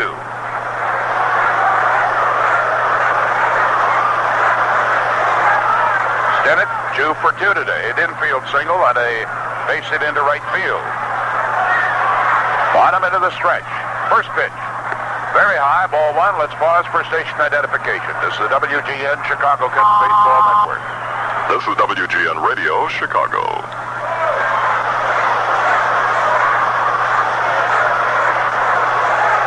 Bonham getting his sign. Stennett, a tough hitter. Feet close together. Here's the pitch to him. He swings. Chops one to Ontiveros at third. Should retire the side. Here's the fake to Biittner. He's got him. He bounces out to Ontiveros. So the intentional walk to Stargell face off. But they tie it up. Strikeout, a hit batsman, stolen base, then an interference call against the runner. A fielder's choice, and a double by Oliver ties it up. The only hit in the inning. 2 men left on. The Cubs come to bat in the bottom of the 6th at Wrigley Field. Biittner, Murcer, and Morales to face John Candelaria, Pirates 2 and the Cubs 2. Friends, now you can get a book on how to enjoy the great outdoors from True Value Hardware Stores. It's their spring and summer catalog, and it's full of lawn and garden items designed to make your great outdoor work more enjoyable. Like the Lawn Chief 3.5 horsepower 20-inch rotary mower. It has an easy lift starter, fingertip height adjustments, and a handle that folds for storage. You'll also enjoy the price. It's just $109.99 at True Value Hardware Stores. Then store your lawn and garden item outdoors where they're easy to get at, but still out of the way. Invest in the Aero Greenbrier 5x10 foot storage building. The construction is weather tight and water resistant, so there's little or no maintenance. See these items and more in the spring and summer catalog. Get them at participating True Value Hardware Stores.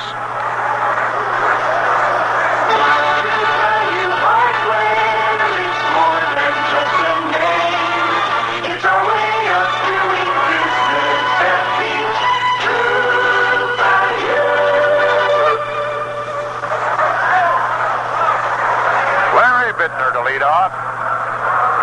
Vince Lloyd with you here at Wrigley Field. Biittner singled leading off the 4th inning. Singled sharply on the first pitch up the middle. And he came in on Jerry Morales' base hit. So he's 1 for 2 today against Candelaria. The wind up in the pitch. Takes one that drips inside. Ball 1 to Larry. You know, right now, Dave Parker and Manny Trillo are only 2 points apart in their batting average for the leadership in the National League. Fastball, a little high, 2-0. Parker right now, according to my figures, hitting .364. And Trillo hitting .362. 2-0 delivery to Biittner. Here it is. Fastball swung on, and he fouls it down the left field side out of play. It's 2-1. Big group of 110 here from Chicago today, representing the American Invesco Company. Eloise Matflair in charge. Sitting in section 110 and 11. And they're seeing a honey of a ball game. 2-1 delivery. Fastball. The big guy misses outside. It's 3-1. From Northbrook, a welcome to the Boys Town Alumni Association. Jimmy O'Connell with him. Biittner with a 3-1 pitch coming up, levels the bat. Here's the windup and the pitch. Swung out, he got under it, fouled it back up onto the net. 3-2 on it. Galion, Michigan. Dennis Miller with a group from Galion High School. Some 36 of them. Perfect weather. Wind up 3-2 pitch. Fastball, Biittner swings. Ground ball, base hit. And it's the big guy. Holy mackerel. I beg your pardon. There was the ball going right up the middle. And here is what happened. It hit the bag at second and caromed sharply over to the shortstop side. And there was Taveras to grab it on the run and throw him out. There's a situation where the bag at second robbed Larry Biittner of a hit. It was going right up the middle. What a wild game this is. Demon. I apologize for being premature in the call. If it doesn't hit the bag just exactly the way it did, he's on. Here's Bobby Murcer. Fakes a bunt and takes a strike. He has struck out and grounded out today. I have never seen it happen just like that. Candelaria ought to go over there and pat that second base bag in gratitude. Big fella delivers a ball outside. Took a little off of it. He's a good pitcher, though. Takes nothing away from him. Fastball, he swings and misses. 1-2. Our neighbors at WGN, Gordon Tech High School. There's a group out here today. Gordon Tech, a group of 20. Gregory Poterick in charge.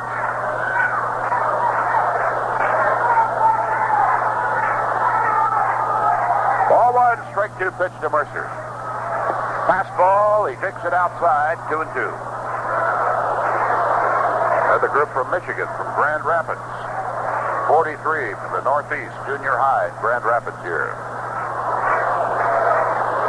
Ball two, strike two pitch. Mercer gets under it. Hey, that ball is back. Deep to right field. Back goes Parker. Back to the wall. It is a ball ringer. The Cubs lead 3-2 on Bobby Murcer. Bobby played a second and just plays that pitch triumphantly. That's for Bobby and seventh bell ringer of the year.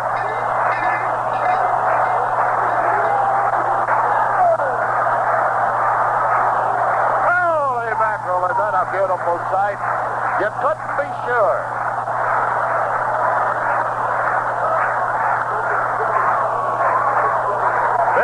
Big welcoming delegation in that Cubs dugout. Cubs' second home run of the day. Now Moreno steps in, takes the curve for a strike.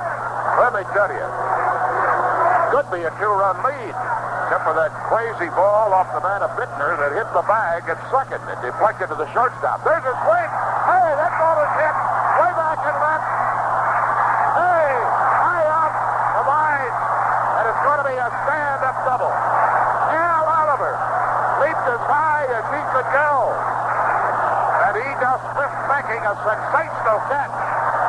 And Morales just missed a bell ringer. As it is a stand-up double. As Candelaria beginning to come up with his pitches a little bit. May not be long for Wrigley Field today. But a great, superb effort by the left fielder, Al Oliver. Went back right near the 353-foot mark in left field. The 368-foot mark, rather. But he just couldn't get to it. By Bobby Murcer. Now a double by Morales. Chuck Danner has gone out to talk to Candelaria. He has a very slender right-hander, Kent Jacoby, throwing in the bullpen. Morales today, a walk, a single, a double, has driven in a run. He's 2 for 2. And Manny Trillo stepping in. Covered in the fourth inning to give the Cubs a temporary lead. They got it back. There's the ball too low. The last Omar Moreno hit was on that day against the Padres when the Cubs hit 7 home runs. The look at second, the pitch to Trillo, and he takes the ball inside. 2-0. Remember that one by Mercer that day on a 3-0 pitch of Butch Metzger. Shortly thereafter was traded to St. Louis from San Diego. 2-0 delivery. Trillo takes, it's a strike right at the knees, 2-1. That's the game, of course. That 7-homer game by the Cubs that they won fairly handily, 23-6. Runner at second. Cubs leading 3-2. Candelaria's pitch. Swung on a high fly ball. Parker drifting back. He's got plenty of room. He's under it. And Morales will hold at second base. That Parker got a good arm. 2 gone. Now Steve Ontiveros stepping in. He's singled in the fourth inning.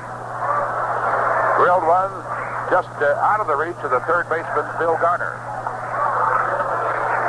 Base hit here could give the Cubs a 2-run lead.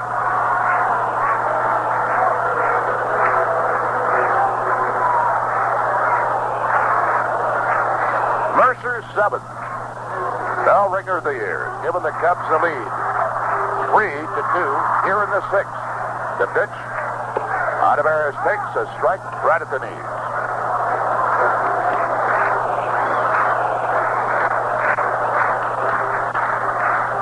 Morales at second. It'd be nice to get him in. Candelaria looks, delivers. Low and inside. 1-1 on Ontiveros. Steve started today hitting .322. The single in the fourth helped his batting average a little bit.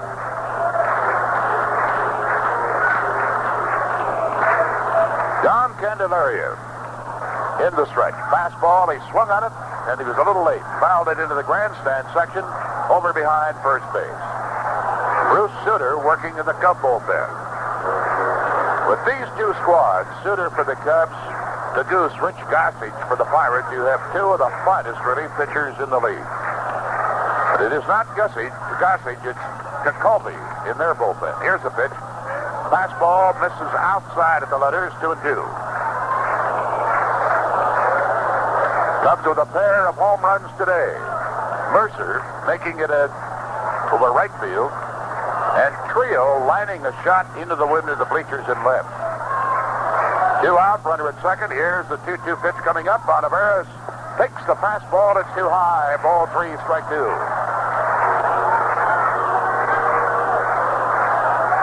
Steve steps out of the batter's box for a moment. Now, getting himself settled in again. Straightaway stance when he bats right-handed. Choking up with the bat just about an inch. The stretch, the 3-2 pitch. Swung on a fastball, fouled off the right under the upper deck on the first base side. It winds up in the box seats. Marty Schultz, pitching coach, standing alongside Bruce Sutter in the Cub bullpen. Sutter just standing now, watching the action. Candelaria on the hill delivers. 3-2 pitch is high for ball 4. Missed with a fastball, and that'll bring up George Mitterwald. This kid has excellent control. That's only his second walk today, and only the 11th of the year by Candelaria. Mitterwald is flied to right. Did not have a good cut then because he got himself with a hole 0-2 right off the bat. Last time at bat, he bounced out to Garner at third. Here's the pitch. Swung on and missed. Come on, George. He's made 2 perfect throws at second today. Shot down 2. The Pirates trying to steal. 1 has done it on him. Here's the pitch. Swung on, and he fouls it into the upper deck. Back behind the plate. Nothing in 2. He's in the hole again.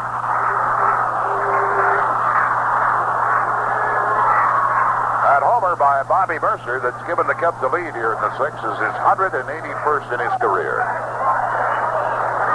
0-2 delivery. Wasted high and inside. Ball one, strike two. Norm Jacobs out here today. What's up at Great Baseball Digest magazine. 1-2 pitch. Mitterwald swing. High fly ball. The left fielder, Al Oliver, waiting for it. He should grab it. He does. And that retires the side. Got under it just a little bit too much. But Mercer's 7th homer of the year here in the 6th inning has given the Cubs the lead. 2 hits, a walk, and 2 men left on. And we got a honey of a ball game here at Wrigley Field today. At the end of 6, the Cubs lead the Pittsburgh Pirates 3-2. You know, Lou, I think Al Gaines travels as much as we do. With those car-buying trips he takes to Detroit every week. You know, Al logs a lot of air miles, Vince, all right. But we should tell the fans we're talking about Al Gaines, president of Fireside Chrysler Plymouth. We better also tell them when it comes to one-of-a-kind, executive-driven used cars. There's no doubt about it. Al Gaines keeps Fireside on top. That's right, fans. Al flies to Detroit every 2 weeks to purchase luxurious autos pre-driven by Chrysler Corporation executives. Oh, what a ball game. 2 contenders for the Eastern Division in the National League. And so far, the Cub power has asserted itself on homers by Trillo and by Murcer. And only a crazy deflection off the second base bag prevented Mercer's ball from being a 2-run shot.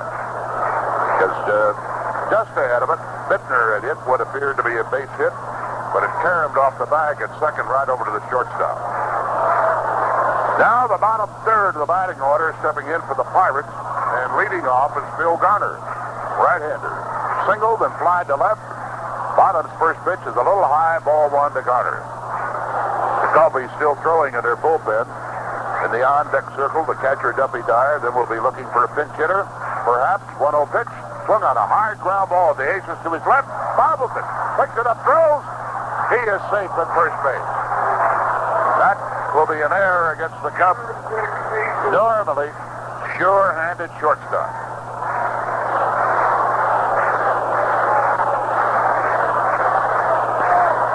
You know, that's only the Cubs' 32nd error of the year and playing Super Bowl. But Garner reaches to open up the 7th. Duffy Dyer will be the hitter. Charlie Finley, you know, had called a press conference today. He said it's going to be the most important since he had moved his A's out from Kansas City to Oakland. Well, Charlie has announced he's going to cut ticket prices in half for the games that the A's play at home Monday through Thursday. Pitch to Dyer, and the right-hander takes it inside for a ball. Pretty good bargain. Monday through Thursday, Oakland A's games at home. Ticket prices will be cut in half.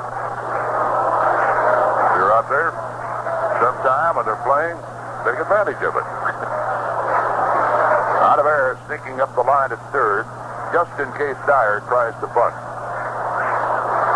Garner out at first. Hot stealing. First time he was on base. There's a swing. He's out in front. He drills it deep but foul. Way down the left field side. It's 1-1. You saw that NBA game last night.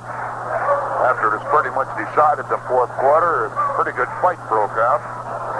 And 2 of the participants, Darryl Dawkins and Maury Lucas, have been fined a pretty heavy plaster, $2,500 apiece for their part in that fight.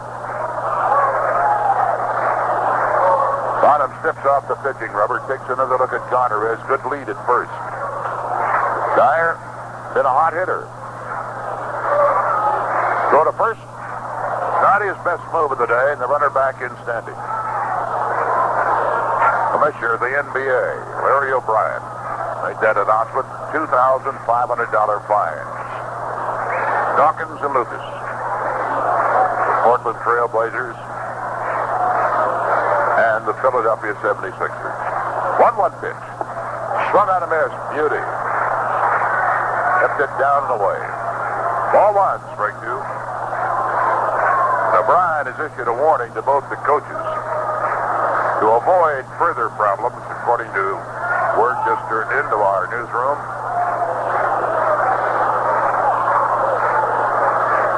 G2, Jack Ramsey. Throw to first. He's back safely. Nobody out. That's a tying run at first base. Gardner reaching on the error. Duffy Dyer, the catcher. 1-2 delivery. Swung on. He taps one to the left side. Could be trouble. Ontiveros picks it up. Throws just in time to get the runner at second base. A fine recovery on a very slow roller to the left of the Cubs third baseman, Steve Ontiveros. Got it to Trillo just barely in time to erase Garner. And we'll have a pinch hitter, Ed Ott, our catcher. Ott is 0 for 2 as a pinch hitter this year. Has 11 hits for the season, one of them a double, one a homer, driven in 6 runs. Ott with a .262 batting average, a left-hander.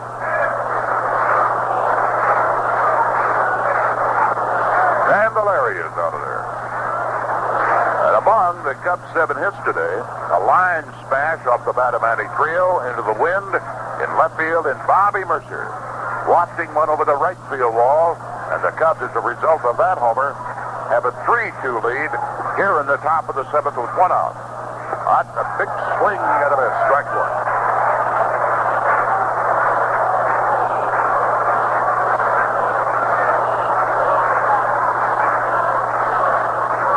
Duffy Dyer, the runner at first. Biittner is not holding him on. Playing behind the bag. Here's the pitch. The left-hander takes a fastball outside of the knees. It's 1-1.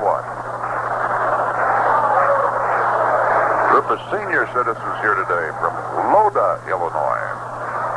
46 of them. Robert Curry in charge. The stretch by Bonham. The pitch. Ott swings and he misses. Took quite a cut. 1-2. Bonham has struck out 3. Hit 1 batter. Walked 2. Gave up a run in the 2nd and a run in the 6th. 1-2 delivery. Ott swings and he loops a little foul into the seats on the third base side. 1-2.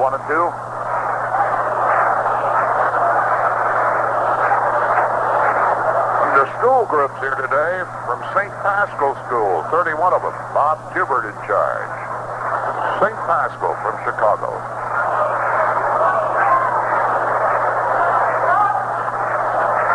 A nervous ball game. 1-2 delivery. Ott swings, jam with the fastball, and he fouls it back. It's still 1-2 in the left-hander.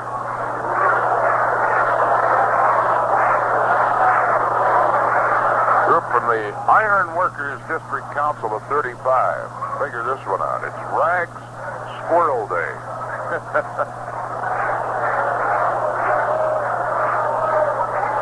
1-2 pitch. Swung on a miss. Bonham lit up on him. And Ott, as the pitch hitter, has struck out. 2 away. Now Omar Moreno be the hitter.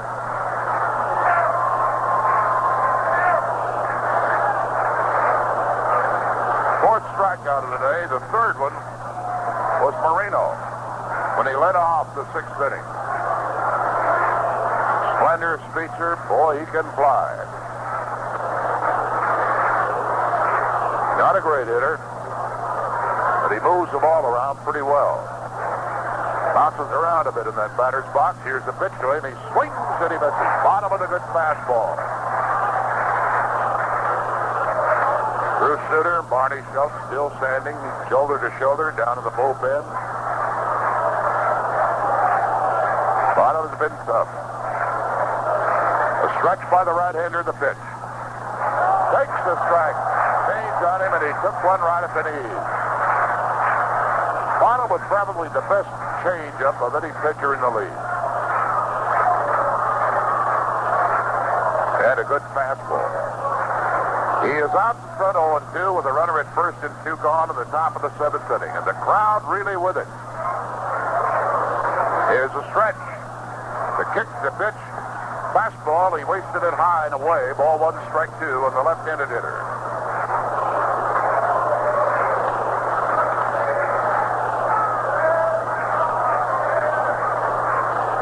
Guarding the line is Clines in left field. Playing this guy to swing late. Mercer gives him right field. 1-2 pitch. Swung on a miss. Strike three. Blew it by him. And Bonham drops off the mound. His fourth and fifth strikeouts of the ball game here in the seventh inning, and he's getting quite a hand as he goes into the Cub dugout. Seventh inning stretch in Wrigley Field. The score: the Chicago Cubs 3, the Pittsburgh Pirates 2.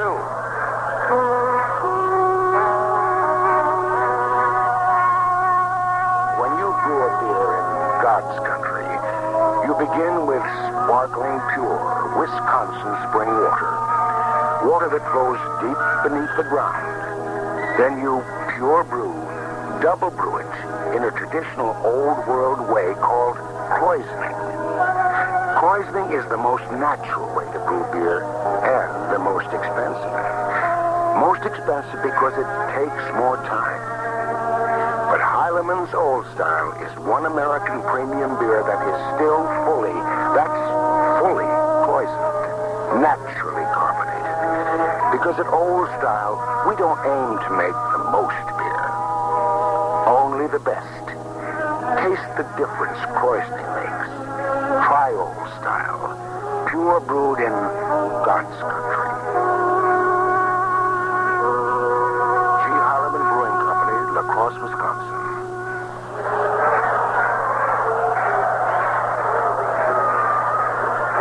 One of the big groups we mentioned earlier today that's out here, a couple of hundred or so of them, sitting down the third base line, left field line, waving the Cub banners and pennants. American Insco. Somebody did a beautiful job with their big banner. Company name up at the top in black, and then below it in red, big letters, is Go Cubs. With an exclamation point. Cubs are going so far today, but it's only a one-run lead. And the slender right-hander, Kent Jacoby, the new pitcher. Candelaria lifted after working 6 innings. Gave up 7 base hits, including homers by Trillo and Bobby Murcer. Jacoby, who always wears those sunshades, peers down. All right-hander. Fires the first pitch, a strike to Bonham. Gets a good hand. Jacoby built just about like a 3-iron. Here's the windup and the pitch. Sinker swung on a miss. Nothing in 2.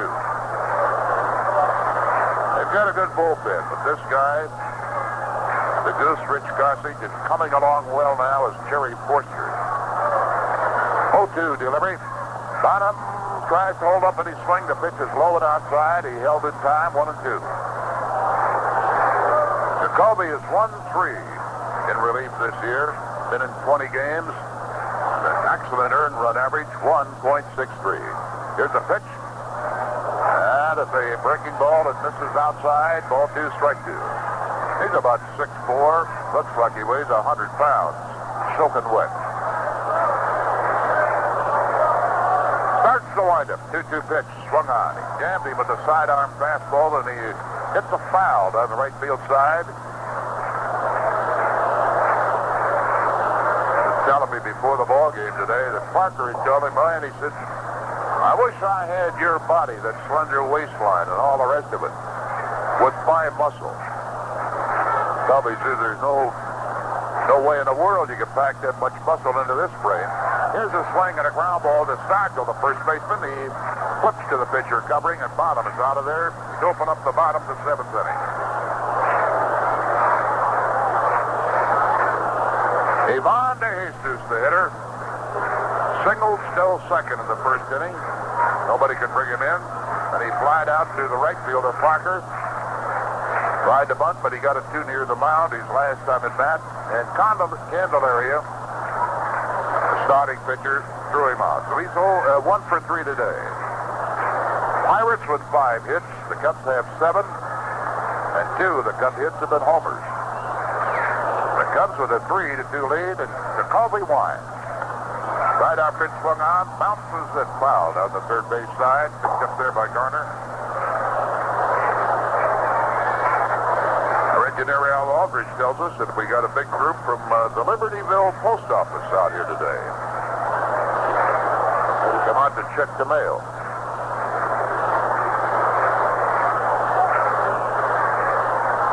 Jacoby peering through those sunglasses, hands on his knees. Now starts the windup, and the 0-1 delivery. Taken for a strike. 0-2 on Ivan de Jesus.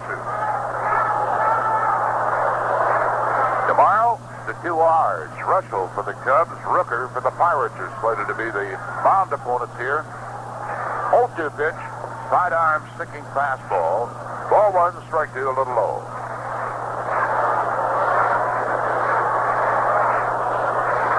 Center fielder, Moreno, very, very shallow for Ivan. About as shallow as I've seen anybody play against him. There's a fastball. He takes strike 3. And Ivan turns and says, can't believe it. He does now as he walks back to the dugout. He has looked at strike 3. 2 gone in the 7th inning. Veteran Doug Harvey working behind the plate. Not only a fine umpire and a good golfer, but he's a pretty good collector of rare books. Gene Clines 0 for 3, stepping in.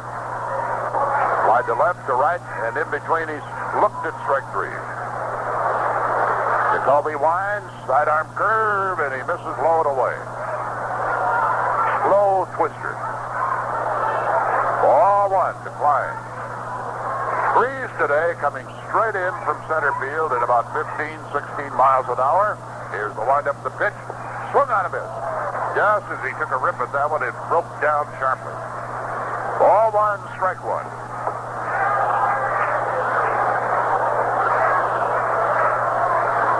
In addition to 3 wins, Jacoby has 3 saves this year. Sidearm fastball, a little low. Ball 2, strike 1. Looks like he's just straight up and down.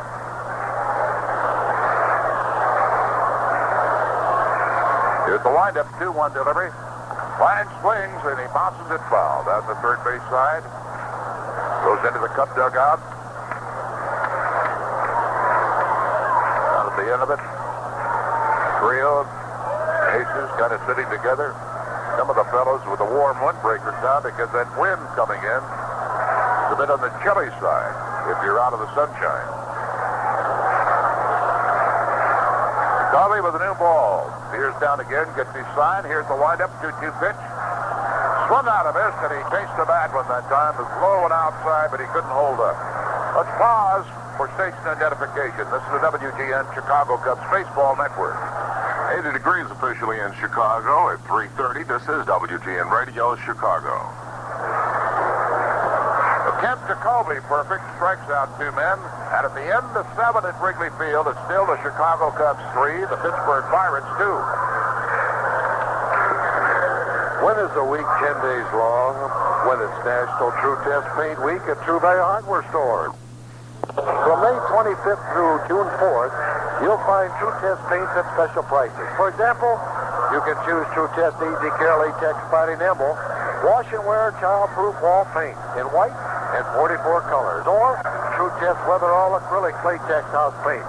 The latex that flows on easily, dries quickly, in white and 35 colors. They're both $8.97 a gallon.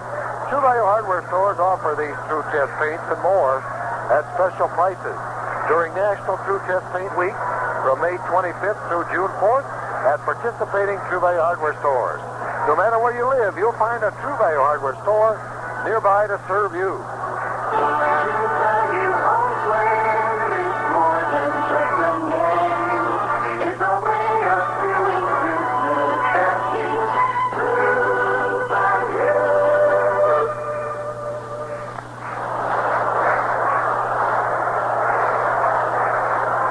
Bill Bonham to face the 2, 3, and 4 men in the Pirate batting order here in the 8th inning. So he's got his work cut out for him. Taveras, a right-hander, to be followed by 3 lefties, if we have to go that far. Dave Parker, Al Oliver, and Willie Stargell. Taveras was hit by the first pitch thrown at the 6th inning. Stole second, but then was out on interference. Ground ball to the shortstop, to Jesus. Looked like he wanted to bunt. Got way out in front of the plate. The pitch is a strike called. He really didn't try to bunt on it. Wanted to see what Taveras' reaction was going to be.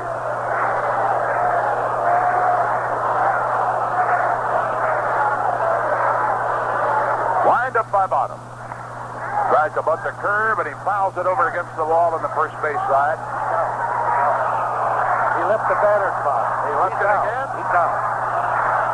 He's way out in front of that batter's box, and Doug Harvey has said, that's where you were. You're out of it. And here's Chuck Tanner coming to argue. And Taveras putting on quite a display.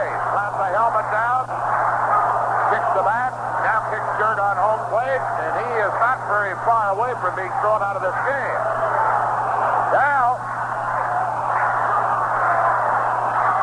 he's putting on a more of a display with his gestures.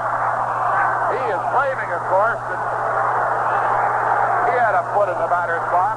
Doug Harvey isn't buying it. Chuck Tanner, hands on his hips, is pretty disgusted. I tell you, if Harvey saw him throw that helmet, Yeah. he would have been out. Or Breyer saw it, so did Crawford at third, and they were coming in. And he also kicked that dust on the plate, too, Lou.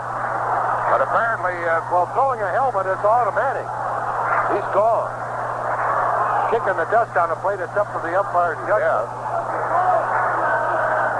But Harvey didn't nobody see called it. it. The young umpire down at third is Jerry Crawford. Breyer, of course, the veteran umpire at first base.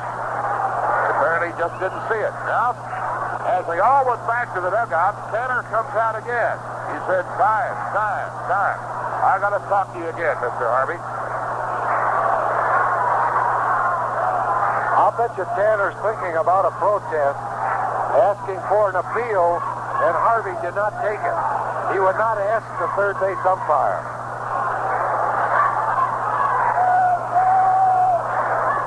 He doesn't have to go to another man. No. He just, when umpires do that, when a manager asks for appeal, it's just a courtesy procedure. But they don't have to.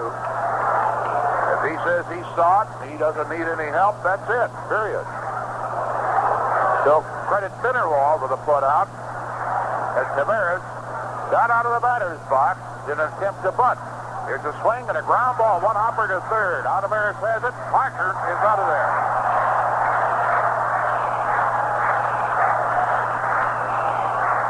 A one hopper off the bat of Dave Parker. So he is 0 for 4 today.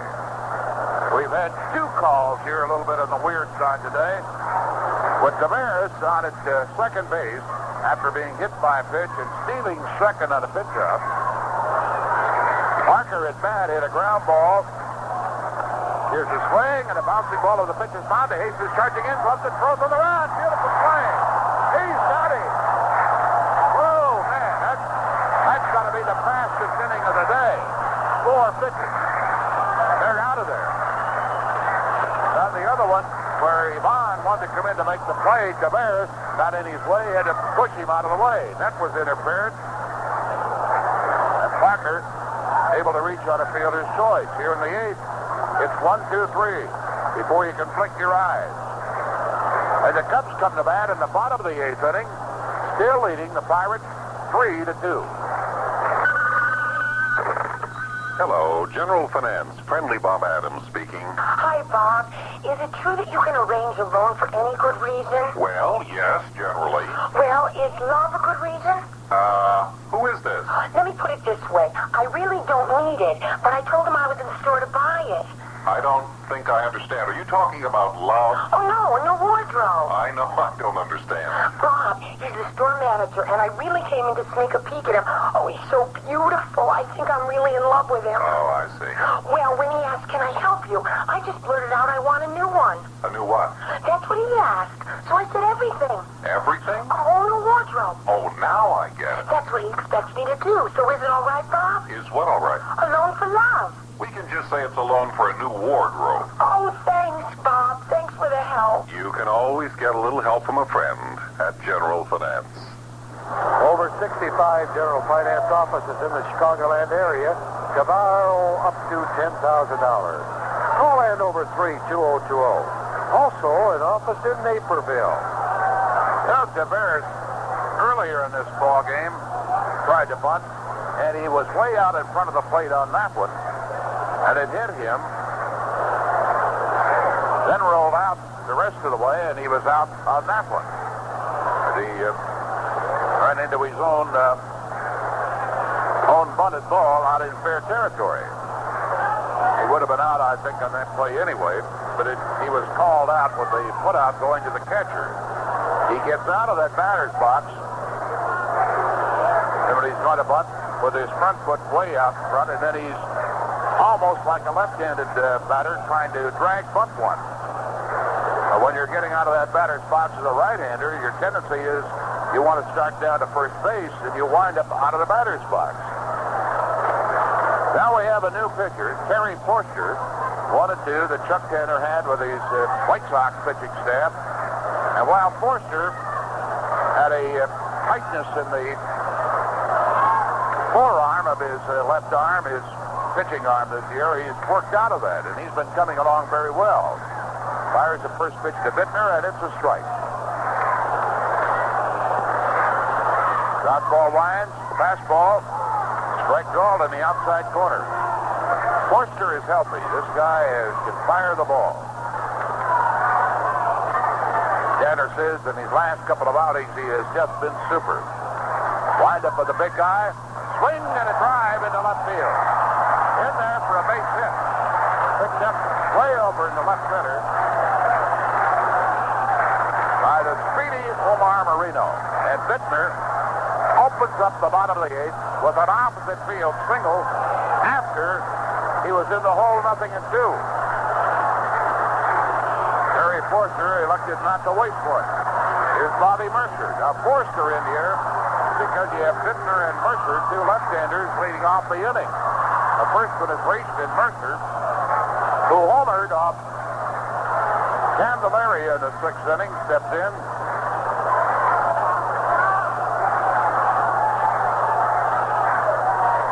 Here's the pitch, fastball. Bobby takes the strike right at the knee.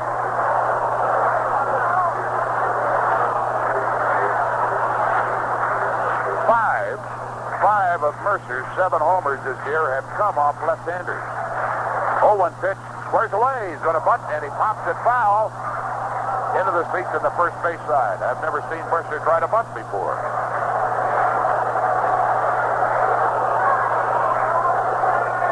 He won't try it again. The count on him is 0-2.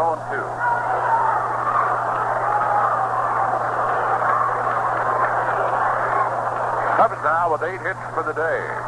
Bonham has issued only 5. Forster, big guy. Stargell playing about 5-6 feet off the bag at first in front of the runner. Edges back a step or so. Forster steps off the pitching rubber. Got a right-hander throwing under bullpen. Cubs with a 1-run lead would like to increase it. Here's the sidearm fastball. He takes it outside, 1-2. And against a left-hander like that, who comes in almost sidearm to him, Murcer holds his ground well. He doesn't flinch or get out of the way. Stays right in there. Forster ready. Here he's kicked over the top, and that one's too high. 2-2.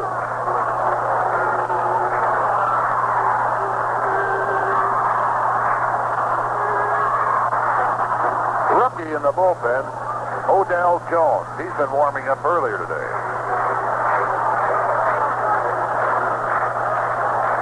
Nobody out. Runner at first, 2-2 pitch. Mercer swings and he misses. He got him. A strikeout for Terry Forster. Brings up Jerry Morales, who's having a perfect day at the plate. He's walked, singled, doubled, driven in a rush.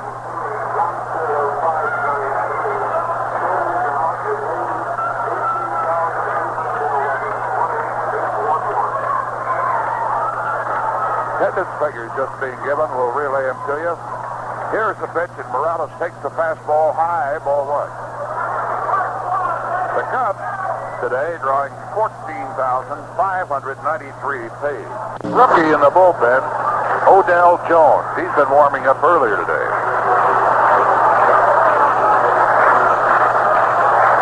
Nobody out. Runner at first, 2-2 pitch. Mercer swings and he misses. He got him. Strikeout for Terry Forster. Brings up Jerry Morales, who's having a perfect day at the plate.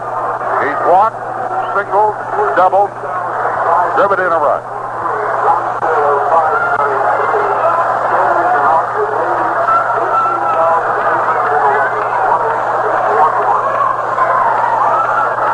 Attendance figures just being given. We'll relay them to you.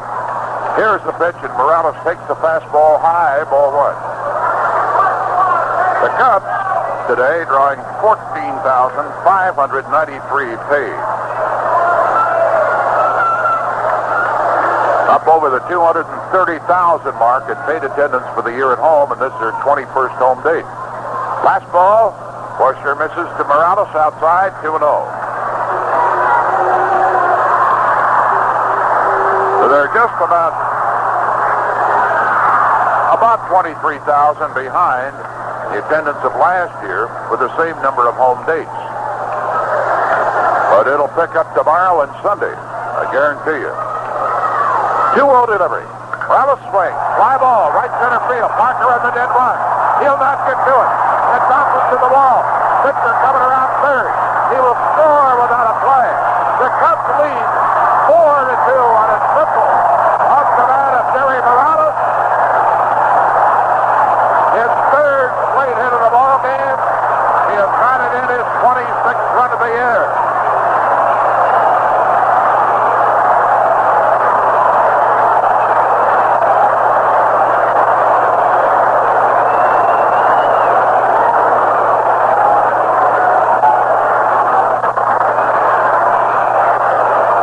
Will be off for Terry Forster. A single to Biittner. He struck out Bobby Murcer. But Jerry Morales now has a single, a double, and a triple in that order.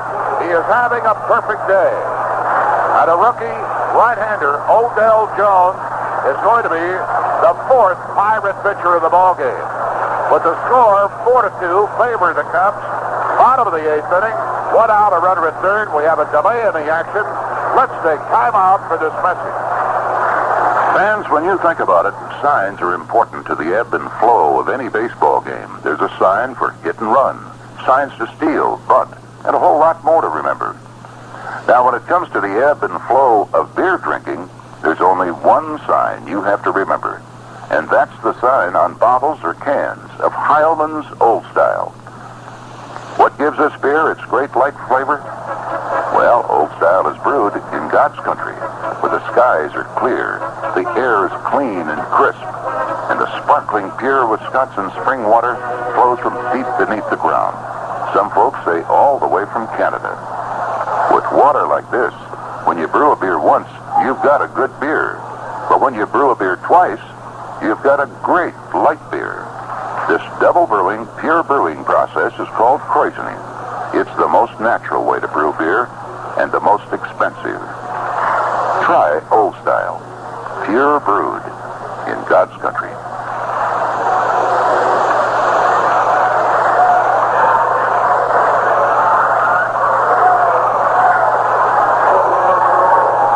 Manny Trillo is going to step in against the rookie right-hander, Odell Jones. 101 for the year with a high earned run average, 6.75. This is his 8th appearance. Worked 10 2/3 innings, and Manny Trillo with the Pirate infield in the grass takes his fastball for a ball outside. Boy, this guy looks like he hasn't had a square meal, Lou, in a month. 1-0 pitch. Swung on a miss.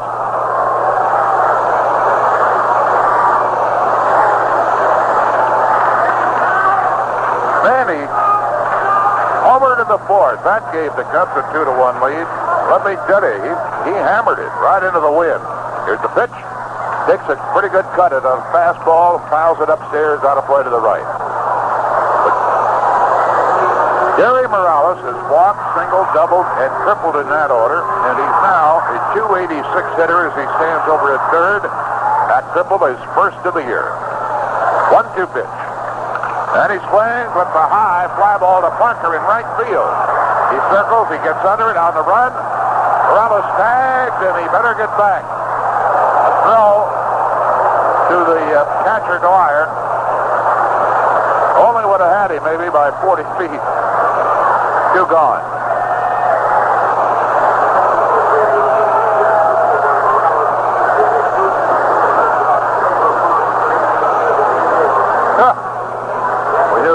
first of the year.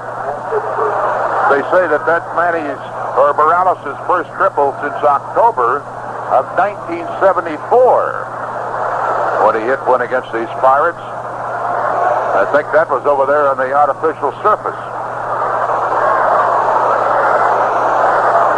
Couldn't believe he didn't have one all last year. He started today hitting .269, and us showing now hitting .286.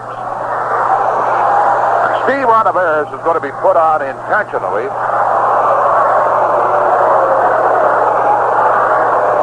The bat left-handed, of course, which is what he would do. George Mitterwald is going to be the next hitter following this intentional walk.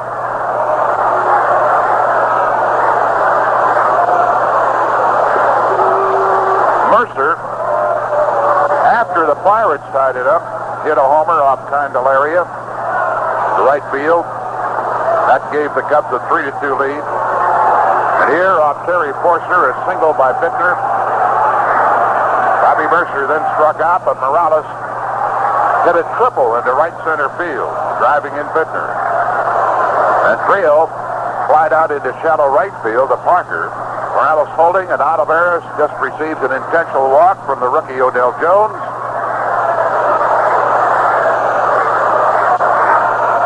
George Mitterwald didn't have much luck against Candelaria. Flied to right, grounded out, flied to left, 0 for 3 for the day, steps in. The infield drops back. 2 gone. Cubs with a 4-2 lead in the 8th. Here's the pitch. Fastball in too tight. Skylou looks like he's got a real good arm, doesn't he? Yes, he has. This is only his 3rd major league game. Tanner likes him. He says he's got a good live fastball.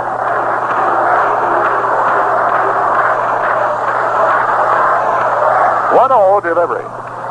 Checks his swing. It's up a little high, and he held up in time, 2-0.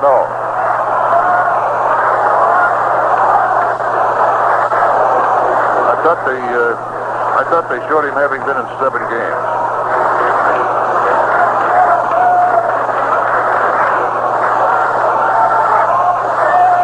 No difference. He's a rookie.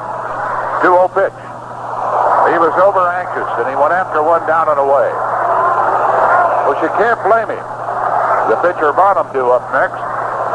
Mitterwald wants to take his cuts. I was looking at their press book and not their stat. 2-1 pitch. There's a curve low outside. 3-1. He started this year with only 2 major league games, and he's been in several this year already. Try to find their stats, and that's a Chinese puzzle, too. 3-1 pitch. Look out, he almost got hit by a fastball. That's ball 4. The Pirates are the only team that I know of. Hey, Bonham. Bonham is going to be lifted for the pinch hitter. With the bases loaded. First time you've ever get a standing ovation when you're taken out of the ball game for a pinch hitter. Well, he deserved it. He has pitched superbly. But Herman Franks, with the bases jammed here in the 8th inning and a 2-run lead, knows that Bonham is going hard. I don't know how many pitches he's thrown low, but he has been a very tough performer today, and it's been a kind of a ball game where he's had to keep Barry down all the time. Well, when you got a fellow like Suter, why gamble? You're taking a chance. Even if we lose the ball game, the percentages certainly say go with Suter for 1 inning. Buckner is going to bat for him, and Buckner, as a pinch hitter, been called upon 7 times, has 3 hits and 3 runs batted in. About this Pirate stat sheet, either they list them alphabetically, every club does, and that's the way most of them do, because that's the easiest way to find them. But you have to know the Pirate uniform numbers to find out where their guys are. If you tried to do that with every ball club, you'd really be in trouble. Now the windup with the bases jammed, and Buckner is going to take the first pitch. It's a strike, a fastball.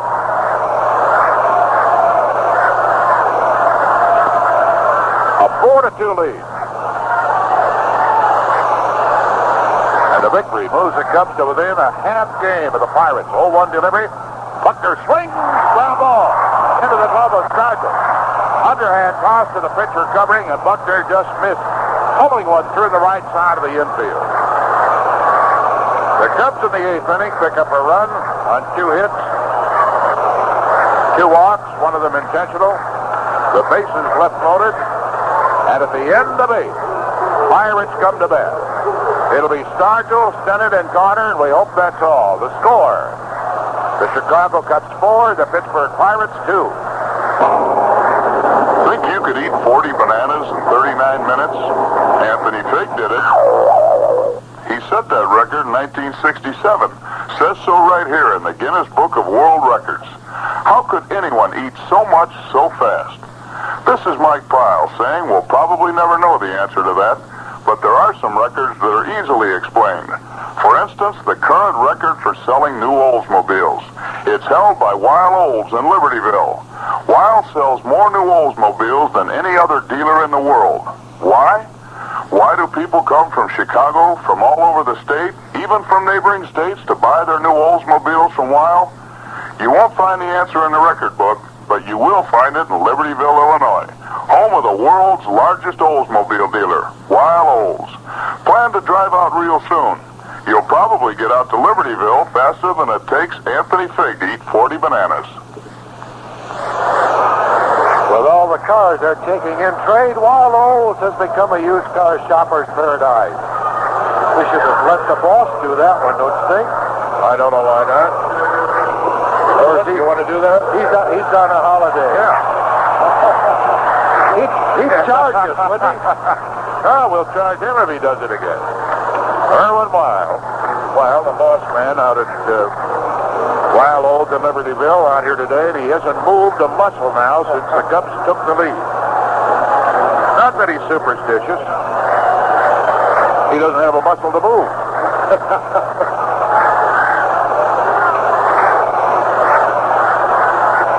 You don't call that a plantation straw hat, do you? Huh? It's not a plantation straw. Irwin's a fellow who at our Red Cloud banquet this winter decided he wanted Ernie Banks' bat, and the auctioning got to be pretty high. Irwin just thought he'd silence everybody. All he did was bid $800 for it, and he got it. Could have gotten a suit of clothes with it, too.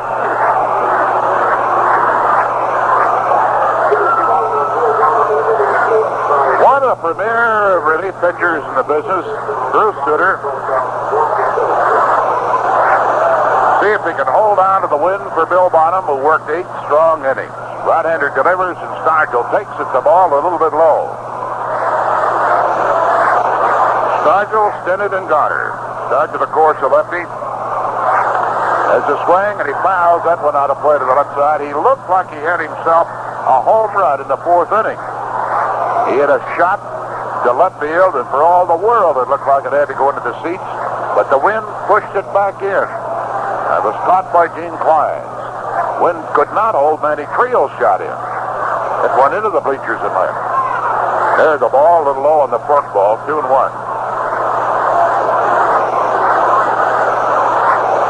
Stargell was walked intentionally in the 6th inning, and Rennie Stennett obliged the Cubs by bouncing out to Ontiveros to retire the side. Stargell was robbed by Jerry Morales of an extra base hit. His first time at bat today. Good running catch on him. There's a fork ball. It's a little bit low, 3-1. Even though the wind is blowing in, everybody is deep in the outfield. Here's a pitch. Run out, a good fastball, bounces fouled into the seats on the first base side. Ball 3, strike 2.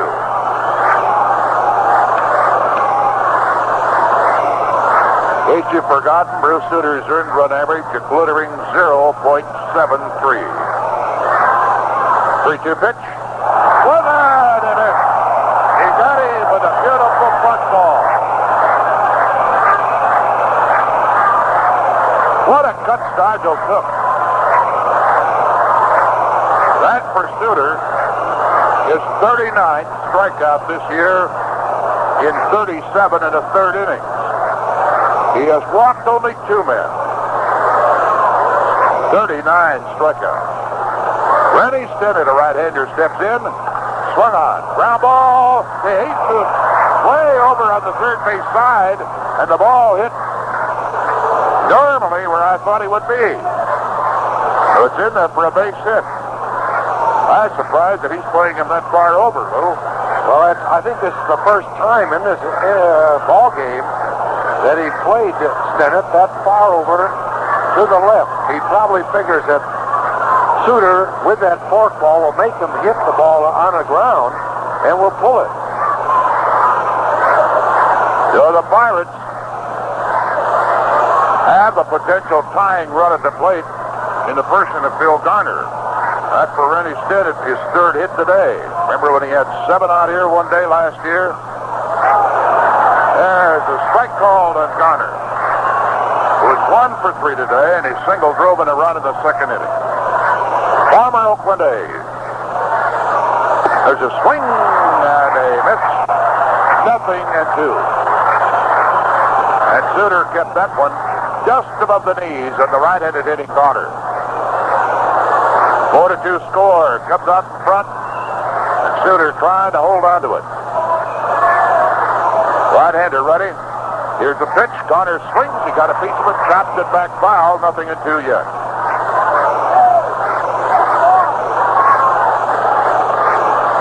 Trillo and Murcer have homered today. Gary Morales now playing in deep center field. A walk, a single, a double, a triple in that order. And he's batted in 2 with the 4 Cub runs and made a very fine catch. Suter ready, 0-2 pitch. Garner takes a count. There's one that's into the dirt and bounces all the way back up high onto the screen. That will be a wild pitch. Now they have a man in scoring position. What it does is pretty much eliminate the possibility of a double play.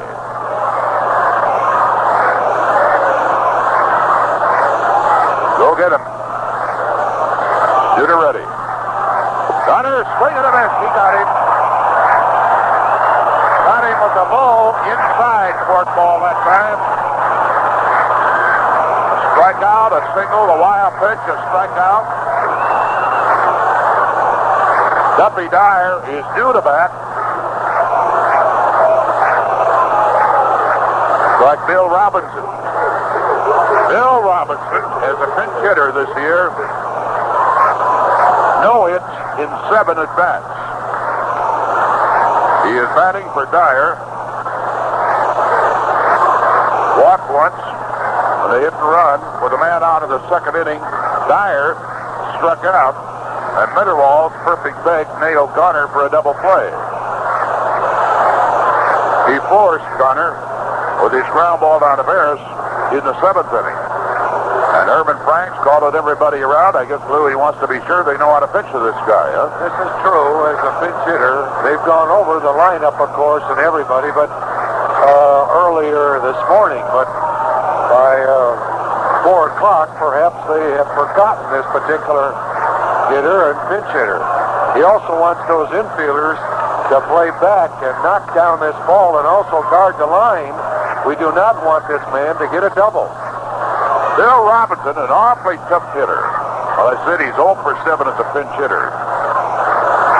He has 18 hits for the year and a .257 batting average. He's got power. He has 2 homers, 14 runs batted in. Right-hander. Play first base. He can play the outfield. Been unhappy at times because he hasn't been in the regular lineup. First pitch to him, and Suter fires a strike on the inside corner. Runner at second, 9th inning with 2 gone. Cubs leading 4-2. Suter into the stretch. Here it comes. Swung out a high fly ball. Should be the ball game. Gene Clines says, "I got it, baby." He does. And the Cubs win.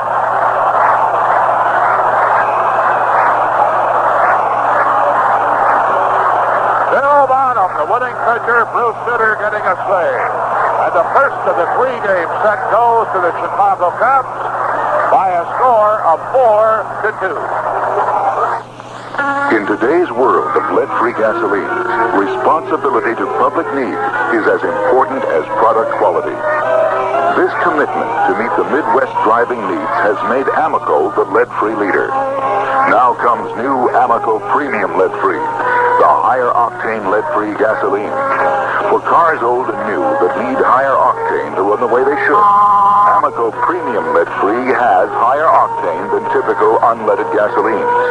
And it has higher octane than regular leaded gasolines as well. There are two ways to tell whether your car may need Amoco Premium Lead-Free's higher octane. It may knock or ping when you accelerate, or it may run on after you turn off the key. If this sounds like your car, use new Amoco Premium Lead-Free in the gold pump. If you don't have these problems, use lead-free Amoco in the blue pump, the Midwest's best-selling lead-free. Now your independent Standard Oil dealer gives you this choice. You expect more from a leader.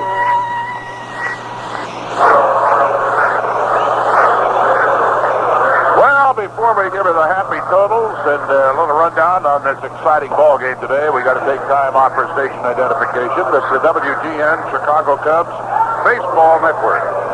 And this is WGN Radio Chicago. It's 4:01.